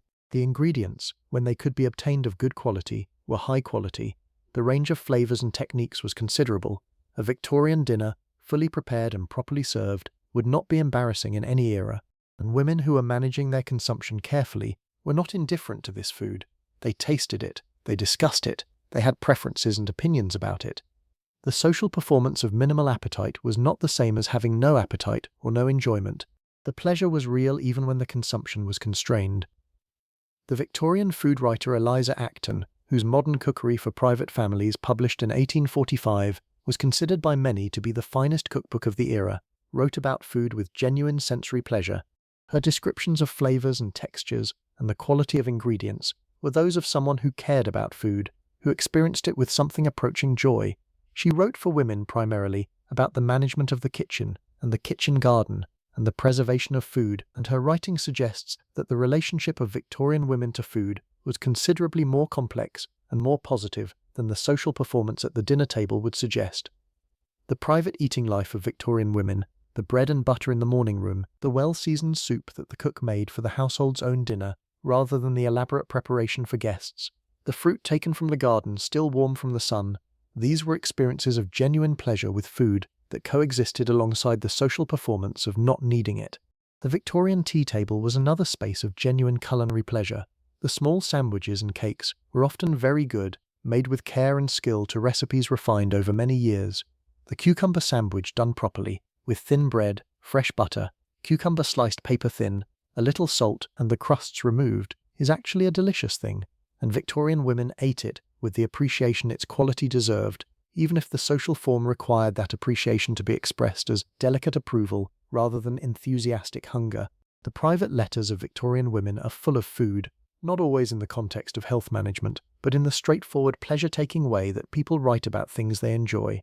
A mention of the excellent game pie at Lady Somebody's luncheon, a note about a particular receipt for almond cake that was especially successful, a description of the first strawberries of the season, picked from the kitchen garden and brought in still warm. These moments of food pleasure, written casually into letters about other things, remind us that the Victorian woman's relationship to food was not only the performed indifference of the dinner table or the anxious management of the leather notebook, it was also, sometimes, simply pleasure. And pleasure in food, the Victorian cultural framework notwithstanding, is a human constant. Now let us go back to something we touched on earlier and give it the fuller attention it deserves, which is the question of water and hydration, because the Victorian approach to water consumption is one of the more interesting and under-examined aspects of diet culture in this period. The simple act of drinking water had a complicated relationship with Victorian health thinking. On one hand, the advice to drink more water was present in much of the serious health literature of the period, particularly in the context of digestive health, where it was consistently recommended, and in the spa treatment tradition, where waters of various kinds were the primary therapeutic medium. On the other hand, there was a persistent cultural ambivalence about water as a daily beverage, particularly for women. Some of this ambivalence had to do with genuine safety concerns. Victorian urban water supplies were, at various points in the period, genuinely contaminated. The great cholera epidemics of the 19th century, the 1831 epidemic, the 1848 epidemic, the 1853 epidemic, were spread through contaminated water, and the connection between water quality and cholera was established by John Snow's famous epidemiological work in 1854. After Snow's work, the understanding that water could carry disease was in the public consciousness, and it produced, alongside the genuine public health responses that eventually improved water quality, a certain residual anxiety about drinking water. For upper-class households that could afford to have water brought from reliable sources or to use the new filtered water preparations, this concern was manageable. But there was also a more diffuse cultural association between water drinking and the lower social orders that made it slightly unfashionable as a daytime beverage for ladies. Tea was appropriate, water was what servants drank or what one took at the spa under medical direction. The habitual casual drinking of water throughout the day was not a feature of fashionable Victorian life for women in the way it was to become. The consequences of this were real. Chronic mild dehydration contributes to fatigue, headache, constipation, poor concentration, and various other symptoms that were extremely common among Victorian upper-class women, and that were attributed to their inherently fragile constitutions, rather than to the straightforward fact that they were not drinking enough water. Some of the Victorian health advice that was actually most effective was simply advice that resulted in women drinking more water. The lemon water in the morning, the waters at the spa, the warm water recommended for digestive complaints, the requirement to drink a glass of water before each meal that appears in some of the more sensible reducing regimens. These worked in part simply because they were addressing the baseline dehydration that was otherwise being maintained. The recommendation to drink more water was one that Margaret has actually absorbed, and it appears in her notebook regularly as a variable she tracks. The days when she drinks more water, she has noted, tend to be better days. Her head is clearer, her corset is more comfortable. She feels less of the afternoon heaviness that sometimes makes the tea time calls difficult to manage. She does not know why. She has no framework for understanding hydration as a physiological concept, but she has observed the correlation enough times to treat it as a fact, and she keeps a small carafe of water in her room and makes sure it is replenished through the day. This is Margaret at her most impressive, not performing anything, not following anyone's advice, just paying attention to her own body with the kind of quiet, disciplined observation that her era gives her no credit for and provides no formal structure to support. Let us talk now about the vegetable waters and herbal preparations that were part of the Victorian woman's daily health management, because they represent an interesting intersection of traditional knowledge, commercial product, and genuine pharmacological activity. Barley water was a Victorian staple for women's health. Made by simmering pearl barley in water with lemon peel and sometimes a little honey, it produced a mildly cloudy, gently flavored drink that was prescribed for virtually everything from kidney complaints to fever management to general toning of the system. Victorian women made it at home. They bought it from chemists. They drank it at regular intervals throughout the day as a general health measure. It was considered gentle, appropriate for delicate constitutions, and entirely proper. And barley water is not without real virtue. It is mildly satiating, which may have helped with the management of appetite in women who are under-eating. It provided a reason to drink fluids, addressing the chronic dehydrations. The beta-glucan in the barley has some genuine physiological effects, and the lemon provided a small but real contribution of vitamin C. As a health preparation, it was not dramatic, but it was not nothing, and it was certainly better than most of what the patent medicine industry was offering. Elderflower cordial was another widely consumed preparation, made from the flowers of the elder tree steeped in hot water with sugar and lemon, then bottled for dilution. It was consumed as a summer drink and as a medicinal preparation for respiratory complaints, and it has genuine pharmacological activity. Elderflowers contain flavonoids and other compounds that have been studied for anti-inflammatory and antiviral properties. The Victorian women who drank elderflower preparations were experiencing something real, even if they described it in the language of cooling and settling rather than immunological modulation. Raspberry leaf was prepared as a tea and consumed particularly by pregnant and postpartum women who were given it by their mothers and midwives with the traditional recommendation that it supported the female reproductive system. The research on raspberry leaf is ongoing and the evidence is mixed, but the fact that this preparation appears consistently in traditional female health knowledge across multiple cultures suggests it was being observed to produce some effect, though the effect is probably more subtle than the traditional claims. Chamomile tea, consumed before bed, for anxiety and sleep. Peppermint tea after meals for digestion. Fennel preparations for bloating. Ginger in various forms for nausea. Rose hip preparations for general health. These were the background of the Victorian woman's daily herbal management, passed through generations of female knowledge, consumed as a matter of course alongside whatever the formal medical establishment was prescribing, and sometimes more effective than the formal preparations. The Victorian kitchen garden, in country houses that had one, was partly a medicinal garden.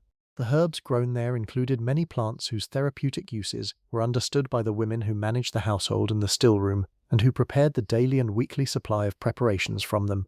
This gardening and preparation work was a form of practical nutritional and pharmaceutical science, conducted by women who had no formal scientific education, but who had access to centuries of accumulated empirical knowledge transmitted through female lineage. The tension between this traditional female knowledge and the emerging formal medical science is one of the interesting features of the Victorian health landscape. The formal medical establishment, increasingly organized around the professional credentials that excluded women until late in the period, tended to dismiss traditional remedies as superstition. The women who used them, observing their effects over time, often had a more accurate empirical assessment of what worked and what did not than the dismissal implied. Now let us move through the later decades of the Victorian period and trace the shifts in diet culture that were beginning to transform the relationship between women's bodies, social expectation, and the emerging science of nutrition. By the 1880s, several things were changing simultaneously. The athletic woman was becoming a more culturally present and more culturally respected figure. Women were entering the universities in small but increasing numbers. The bicycle was about to become a transformative force in women's physical lives and social freedom. The dress reform movement was gaining enough ground that modified corsets and more practical clothing were becoming available and socially acceptable for certain activities. And the science of nutrition was advancing rapidly enough that the fundamental nutritional categories, protein, fat, carbohydrate, and by the 1880s the beginnings of understanding about vitamins, were becoming part of the broader cultural conversation about health. For women's diet culture, the most significant development of the late Victorian period was the gradual introduction of calorie counting as a dietary concept. The calorie as a unit of energy was developed in the mid-19th century in the context of industrial machinery and steam engines, and its application to human nutrition was a later development, associated particularly with the American chemist Wilbur Atwater, who conducted systematic experiments on human metabolism in the 1880s and 1890s. Atwater's work, while not immediately reaching popular audiences in Britain, was part of a broader scientific movement that was transforming the understanding of nutrition. The idea that food had a quantifiable energy value, that the body required a certain amount of this energy to function, and that excess or deficiency of energy had specific physiological consequences, was becoming scientifically established. The calorie concept reached popular audiences gradually through the turn of the century, and by the Edwardian period that immediately followed the Victorian, calorie-based dietary advice was beginning to appear in the popular press. But its precursors were present in Victorian nutrition advice earlier, in the form of the energy-based framework that was being used to think about diet for different types of workers. Advice about how much food men doing heavy physical labor required versus men doing sedentary office work was calibrated, implicitly if not always explicitly, on the understanding that food provided energy that different levels of activity consumed at different rates. For women, the application of this framework was complicated by the prevailing assumption that women's physical activity was minimal and their energy needs correspondingly low. The fashionable ideal of the sedentary upper-class woman who was carried everywhere in carriages and who engaged in no physical exertion more demanding than a gentle walk to the park was used to justify an extremely restricted dietary provision. If women needed very little energy because they expended very little energy, then very little food was appropriate. The Victorian diet reformers who pushed back against this were making an empirical argument about the actual energy requirements of women's real lives. Running a household, even with servants to do the physical labor, required sustained mental and managerial effort. The reproductive work of pregnancy and nursing required enormous additional caloric input. The emotional labor of managing family relationships and social obligations, while not visible as physical exertion, was real and exhausting. The assertion that women needed very little food was contradicted by the experience of women who tried to live on very little food and found themselves exhausted, ill, and unable to function.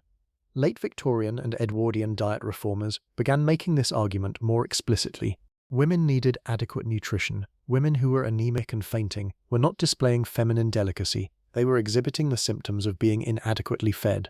Women who were perpetually tired and unable to concentrate were not constitutionally weak. They were operating on insufficient fuel. The argument was gaining ground, slowly, fitfully, against the resistance of a system that had material and ideological interests in maintaining the fiction of feminine delicacy. The suffrage movement, beginning to organize itself in earnest in the late Victorian period and building to its more forceful phase in the Edwardian years, was connected to these arguments in interesting ways.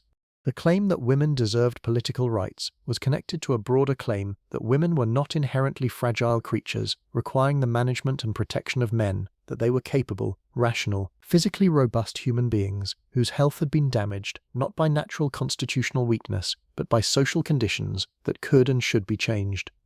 The dietary dimension of this argument was not always explicit, but it was present. The health reform advocacy of the late Victorian period, the campaign for rational dress, the push for physical education for girls in schools, the arguments for adequate nutrition for women, these were all connected to the broader political argument about women's capacity and equality. A woman who fainted regularly and required smelling salts was harder to argue for as a serious political actor than a woman who cycled to meetings and played tennis and ate a proper lunch. The bicycle, when it arrived in women's lives in the late 1880s and 1890s, was genuinely transformative in the dietary sense among other senses. Bicycling required physical exertion. Physical exertion required caloric fuel. Women who were bicycling regularly needed to eat more than the fashionable dinner table performance permitted, and they needed it reliably. The social accommodations that were made for the bicycling woman, the simpler, less structured clothing, the acceptance of flushed cheeks and visible exertion, the acknowledgement that she would need something more than a cucumber sandwich after a 10-mile ride, represented a small but real crack in the edifice of the performance of minimal feminine appetite. And once the crack was there, it was not easily sealed. Women who had experienced what it felt like to eat adequately for an active life did not easily return to the invalid's diet. They had, in the laboratory of their own bodies, conducted the experiment that the system preferred not to run, and they knew the result. Let us go back now to where we began, to Margaret and her leather notebook, and follow her to the end of her day, because I want to leave you with her rather than with the broad historical sweep, because she is the centre of this story, in the way that individual people always are. It is late now, later in the decade, and Margaret is in her 40s. Her eldest child is at university, the younger two are still at home. Her husband's practice continues to do well enough that the house is maintained, the servants are paid, and the Thursday teas continue with their proper forms intact. Margaret is not the same woman she was at 34. The decade and a half since we first met her at her dressing table has brought changes that have marked her in visible and invisible ways. Her hair has more silver in it, the lines beside her eyes are deeper. She moves with the slight care that a body that has worn a corset for 30 years moves with, a consciousness of its own boundaries, an attention to the mechanics of its own operation. But the notebook is still there. She is on the fourth one now. They are kept together in a small box in her wardrobe, behind the extra blanket. She has never shown them to anyone. She is not sure, if asked to explain them, that she would have the language to do so. They are just her records, her observations, the private account of what she has learned about her own body over 30-something years of living in it, through all the things the system told her about it, and all the things she discovered were different from what the system said. She has learned that she needs more sleep than her era considers respectable. She has learned that the iron tonic her doctor prescribed in her mid-30s, properly taken, does make a genuine difference to the fatigue that had been troubling her. She has learned that 3 cups of strong tea daily produces headaches that 2 cups do not. She has learned that the morning walk is not optional, not for her, not if she wants to function through the afternoon with any reliability. She has learned that her body is not the delicate instrument that her era insists it is.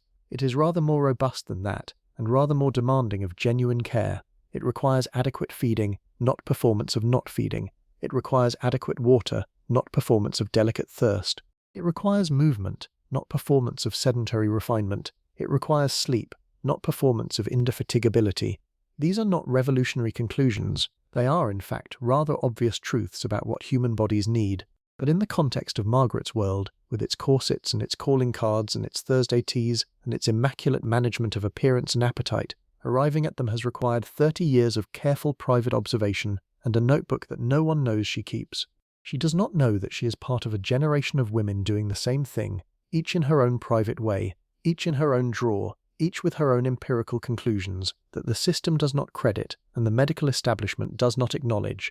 She cannot see the network she is part of, because it is invisible by design. Each woman is managing herself privately, as the system requires, without the collective language or the public platform that would allow the individual observations to become a shared body of knowledge. But they are accumulating anyway. The observations are there, in the letters, in the diaries, in the conversations over tea that circle around the subject without naming it directly, in the advice passed from woman to woman about what actually works versus what one is supposed to do. The distributed female nutritional knowledge of the Victorian period is building, slowly, quietly, without formal recognition, towards something that will eventually, in the next century, be part of the transformation of how medicine understands women's health. Margaret does not know this. She is simply a woman in 1878, in a house in London, checking her notebook before she turns out the light. She records what she ate today, notes that her head was clear and she felt equal to the afternoon calls, which she attributes to the extra glass of water she took after luncheon and the walk she managed in the morning, despite the weather being uncertain. Notes that the dinner was elaborate and she took almost nothing of it. which she manages now with a professional ease that is quite different from the anxious performance of the early years, though she would not put it in those terms. She closes the notebook, she puts it under the handkerchiefs. The lamp goes out. Outside, Victorian London continues its business, the carriages on the street below, the distant sound of the city settling into its night.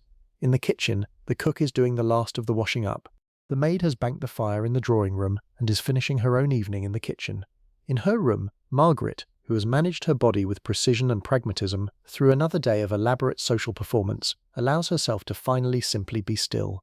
Her body, adequately fed, adequately watered, adequately walked and rested within the constraints of everything the day requires, settles into the mattress, and in the morning she will do it again. The warm water and the lemon, the modest breakfast, the walk, the careful management of the day's eating through the social forms that require performance rather than nourishment, the private restoration in the evening, the notebook.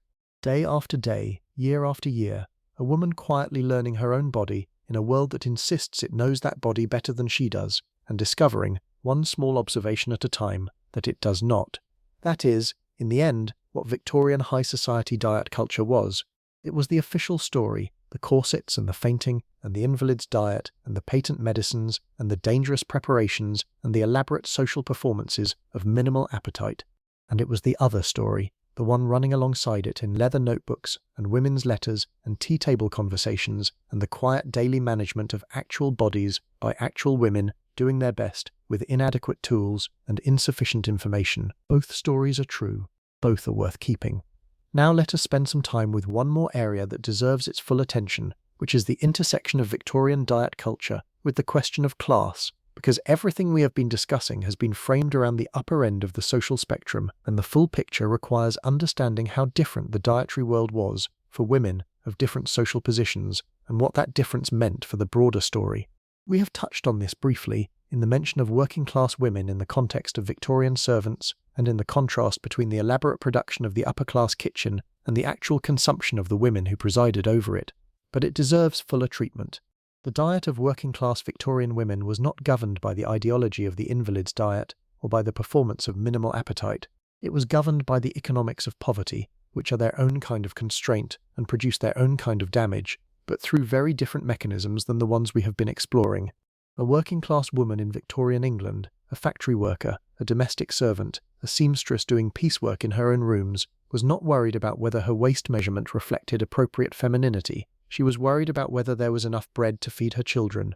The dietary world of working-class Victorian women was one of chronic insufficiency of a straightforwardly economic kind. Not enough food, not enough of the right kinds of food, not enough variety, not enough of anything that sustained health. The nutritional deficiencies that showed up in upper-class women as the fashionably pale complexion and the delicate tendency to faint showed up in working-class women as the brutal statistics of infant mortality, maternal death in childbirth, life expectancy decades shorter than their upper-class counterparts, and the specific disease patterns associated with poverty nutrition, rickets from vitamin D and calcium deficiency, scurvy from vitamin C deficiency, appearing in certain communities as a genuine condition rather than the historical curiosity we now think of it as, pellagra, in some communities where the diet was sufficiently restricted, the gross deficiencies that produce visible disease rather than the subclinical deficiencies that produce fashionable fragility. The irony of the Victorian dietary world is that the women with the most resources and the most cultural attention paid to their diet were often, in the most important nutritional terms, eating worse than they needed to. And the women with the fewest resources and the least cultural attention paid to their diet were eating worse because they had no choice. Both groups were poorly served by a system that was organized around ideology and economics rather than around the actual nutritional needs of actual women. The moral reformers and the public health advocates of the Victorian period who paid attention to the diet of working-class women were, in some respects, doing more nutritionally important work than the fashionable doctors managing the nervous debility of their upper-class patients. The investigations into the diet of urban poor populations, the surveys of what working-class families actually ate and what the nutritional consequences were, the campaigns for improved wages that would allow working-class families to buy better food, these were, from a public health perspective, more significant interventions than the management of fashionable women's systems through spa waters and iron tonics. But they were less culturally visible because the cultural gaze of the Victorian period was directed primarily at the upper-class woman who represented the ideal and the threat to the ideal, not at the working-class woman who was simply surviving. The Victorian domestic service system created a particular dietary position for one group of women that is worth dwelling on briefly. The domestic servants who lived in upper-class households occupied a curious nutritional middle ground. They ate from the kitchen of a household that produced food of high quality, but they ate the remains and the kitchen versions rather than the dining room versions. The cook's dinner, the food prepared for and eaten by the household staff, was typically more substantial and more nutritious than what the mistress of the house was consuming at the formal dinner table, but rather than any deliberate nutritional logic. There is something almost darkly comic about this. The servant girl who ate the bread and dripping in the kitchen and the generous servings of the plain food prepared for the staff's own meals was, in strict nutritional terms, often better fed than the mistress upstairs, who had access to every luxury the Victorian kitchen could produce, but who consumed it in quantities calibrated to produce the performance of not needing. The lady's maid who helped Margaret into her corset every morning was eating more adequately than Margaret was. She was also working considerably harder physically, carrying coal and hot water and trays of food up and down stairs all day, which meant her body needed more fuel, and her eating more adequately was partly just necessity. But the irony persists. Now let us return to the diet strategies themselves and look at a few of the more specific and interesting ones that were circulating in late Victorian high society, because we have been somewhat general, and the specific is where the real texture lives. One strategy that was fashionable in certain circles in the 1880s was the consumption of raw eggs, not as a joke or an eccentricity, but as a serious health practice, associated with the emerging understanding of protein as essential to health and the belief that raw protein was more readily assimilated by the body than cooked protein. Victorian women who were following this practice would break a raw egg into a glass, sometimes with a little port wine or Madeira, and consume it as a tonic preparation. The raw egg in wine was considered both nutritious and fortifying, and there was nothing wildly wrong with this from a caloric or protein perspective, though the salmonella risk that modern food safety consciousness alerts us to was not understood in this period. The consumption of various raw preparations was actually a recurring theme in Victorian health culture, driven by the theory that cooking destroyed nutritional properties. This theory was partly right in ways that the Victorians could not have articulated precisely.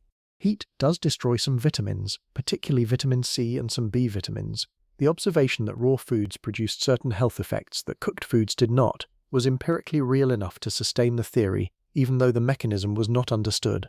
Some Victorian health reformers were advocates for what they called the natural diet, raw fruits and vegetables consumed in their unprocessed state, which anticipated certain threads of 20th century health culture by several decades.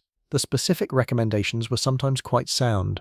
The promotion of fresh fruit as a daily health practice, which Victorian advice literature increasingly endorsed from the 1870s onward, was genuinely good advice that the population generally benefited from following.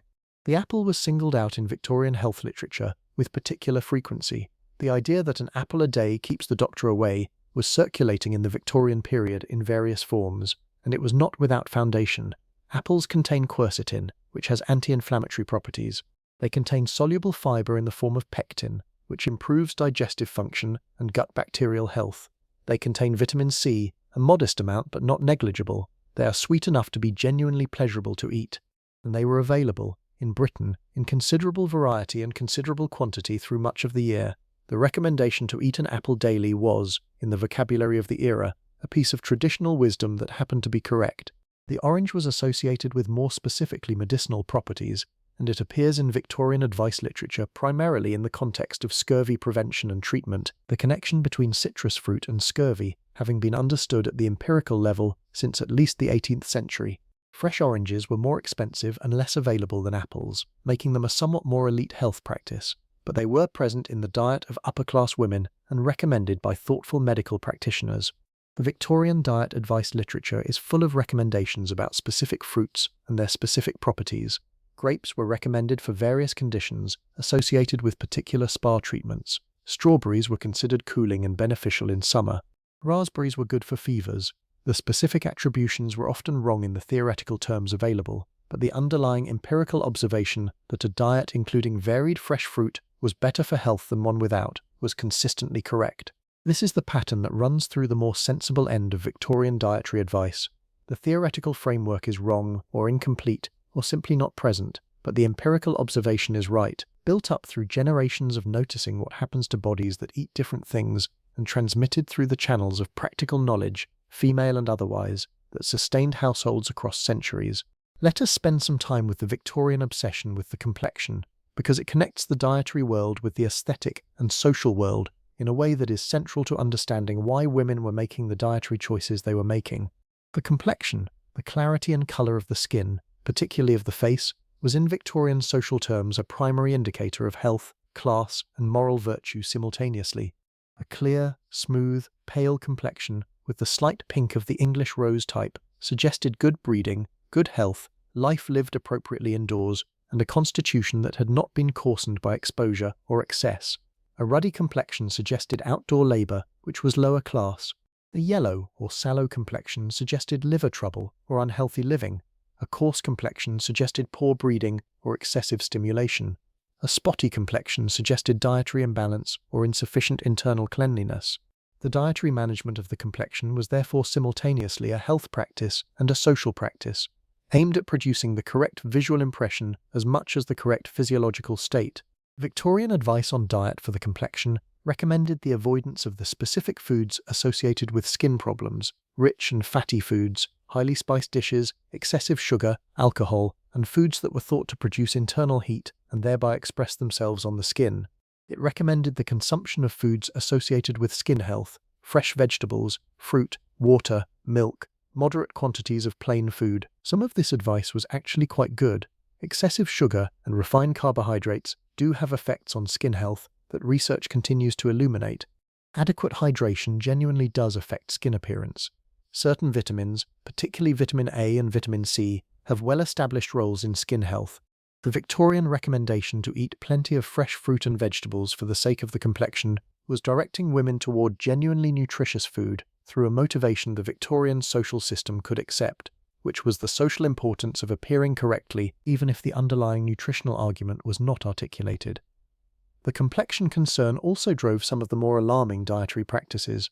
The arsenic consumption aimed at improving skin pallor and clarity that we mentioned earlier was motivated by the social stakes of the complexion. Women who were observing deterioration in their skin that they attributed to aging or to the effects of London's polluted air were reaching for interventions that promised to restore the complexion, and some of those interventions were dangerous precisely because the desperation that drove them was rational within the system. A woman whose social and economic position was substantially determined by her physical appearance had a material interest in maintaining that appearance and would make calculations about risk that someone without that material interest might not make. The Victorian beauty literature that addressed diet was interesting in how it packaged dietary advice within the framework of appearance rather than health, because appearance was the motivation that the system legitimized.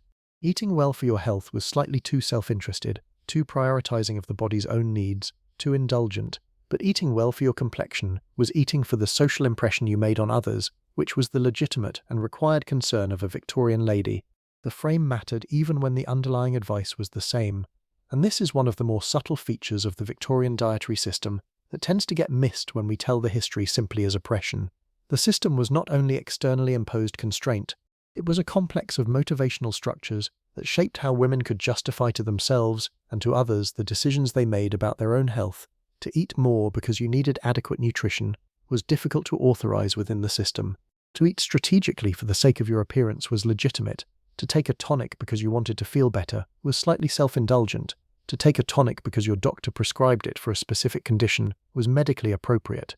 The permission structures were elaborate and often required women to navigate them creatively in order to do things that were actually in their own interest. Margaret has navigated these permission structures for 30 years. She has learned, without ever having the language to describe it, that the system's permission structures are not fixed, that they can be worked gently, without confrontation, without any visible deviation from the forms that the system requires. She takes her iron tonic because her doctor prescribed it. She drinks her water because she has observed that it prevents headaches. She eats her stewed prunes at breakfast because they are simply part of her routine. She walks because it is her constitutional. None of these acts of self-care are framed as self-care because self-care as a concept does not exist in her vocabulary. They are framed as health management under medical direction, or as sensible practice, or as personal habit. The frame makes them possible. She has, over 30 years, assembled a dietary regime that is considerably more rational and more nourishing than the official Victorian feminine ideal would prescribe. She has done it by working within the system's logic rather than against it, finding the spaces where the system's own values authorized what her body needed. She is, in this respect, representative of something important about Victorian upper-class women and their dietary lives. Not passive victims of an oppressive system, not heroic resistors bravely overturning the social order, but practical, intelligent women navigating a constrained world with the sophisticated resource management that constraint requires, finding what they needed within the spaces the system allowed, and building a private body of knowledge about their own health that the system never acknowledged, but that sustained them through their lives. That knowledge was not lost when they died, it was transmitted. In the conversations over tea, in the letters to daughters and nieces, in the household recipe books where the herbal preparations sat alongside the roasting instructions, in the gradual accumulation of empirically derived female health knowledge that, across the Victorian period and beyond, was building toward the moment when women would have the formal educational and professional access to apply it in the systematic ways that the system had always denied them. The women physicians of the late Victorian period, the Charlebes and the Elizabeth Blackwells and the Elizabeth Garrett Andersons, who forced their way into the medical profession despite every available obstacle, carried this background of female empirical health knowledge with them into the formal medical world and began the work of translating it into the scientific language that would finally give it institutional recognition. The story of Victorian high society women and diet is not a simple story. It is not simply a story of oppression and foolishness and dangerous beauty practices, though those elements are real and important. It is also a story of intelligence and adaptation and the quiet, persistent, uncelebrated work of women managing their own health within systems that were designed to manage it for them and that did so often very badly. It is a story of leather notebooks in dressing table drawers, of warm lemon water in the morning, of stewed prunes at breakfast, of the 40-minute walk that is the one thing in the day that is entirely hers, of a woman at her dressing table in the last light of a Victorian evening, recording what she has learnt about her own body today in the private language of her own observation against the day when she might need to know it. Margaret closes the fourth notebook and places it carefully with the others. Outside, the city is settling into night. In the drawing room below, her husband is reading by the lamp. The youngest child is asleep. The servants are finishing their evening work in the kitchen. She is, for a moment, simply present in her own body, aware of it in the uncomplicated way that comes in the quiet between the demands of the day, aware that it is hers, whatever the system says about it, whatever the fashion decrees, whatever the medical establishment has decided about its inherent nature and its appropriate management. It is hers. She has spent 30 years learning it, this body, in the only laboratory she has ever had access to, and she knows it better now than she did when she began. That knowledge is the thing the Victorian era gave her that the Victorian era did not intend to give her, the thing that came from the constraint itself, from the necessity of paying attention within narrow spaces because there was no wider space available, the thing that she carries, privately, in 4 leather notebooks in her wardrobe, behind the extra blanket. As you settle deeper into wherever you are tonight, as the sounds of your own world go quiet around you, there is something worth carrying from all of this. Not the arsenic, or the tight lacing, or the farcical performance of needing almost nothing at a table laden with everything. Those are historical curiosities, useful to understand, important to remember, but not the thing that matters most. What matters most is Margaret and her notebook, the evidence that intelligence applied to one's own experience, carefully, consistently, honestly, produces knowledge that the official frameworks of any era often cannot produce or will not credit, that the human body, treated with genuine attention and genuine care, tells you things about itself that no fashion magazine and no medical authority and no social system can tell you, because only you are in it. What the Victorians got wrong about women's bodies was vast, and in some cases catastrophic. What the Victorian women who navigated that wrongness got right, in the privacy of their own experience, was also vast, and in many cases remarkable. Both things are true. The era deserves to be seen in its full complexity, as most eras do, including our own. Sleep well, the notebook will be there in the morning.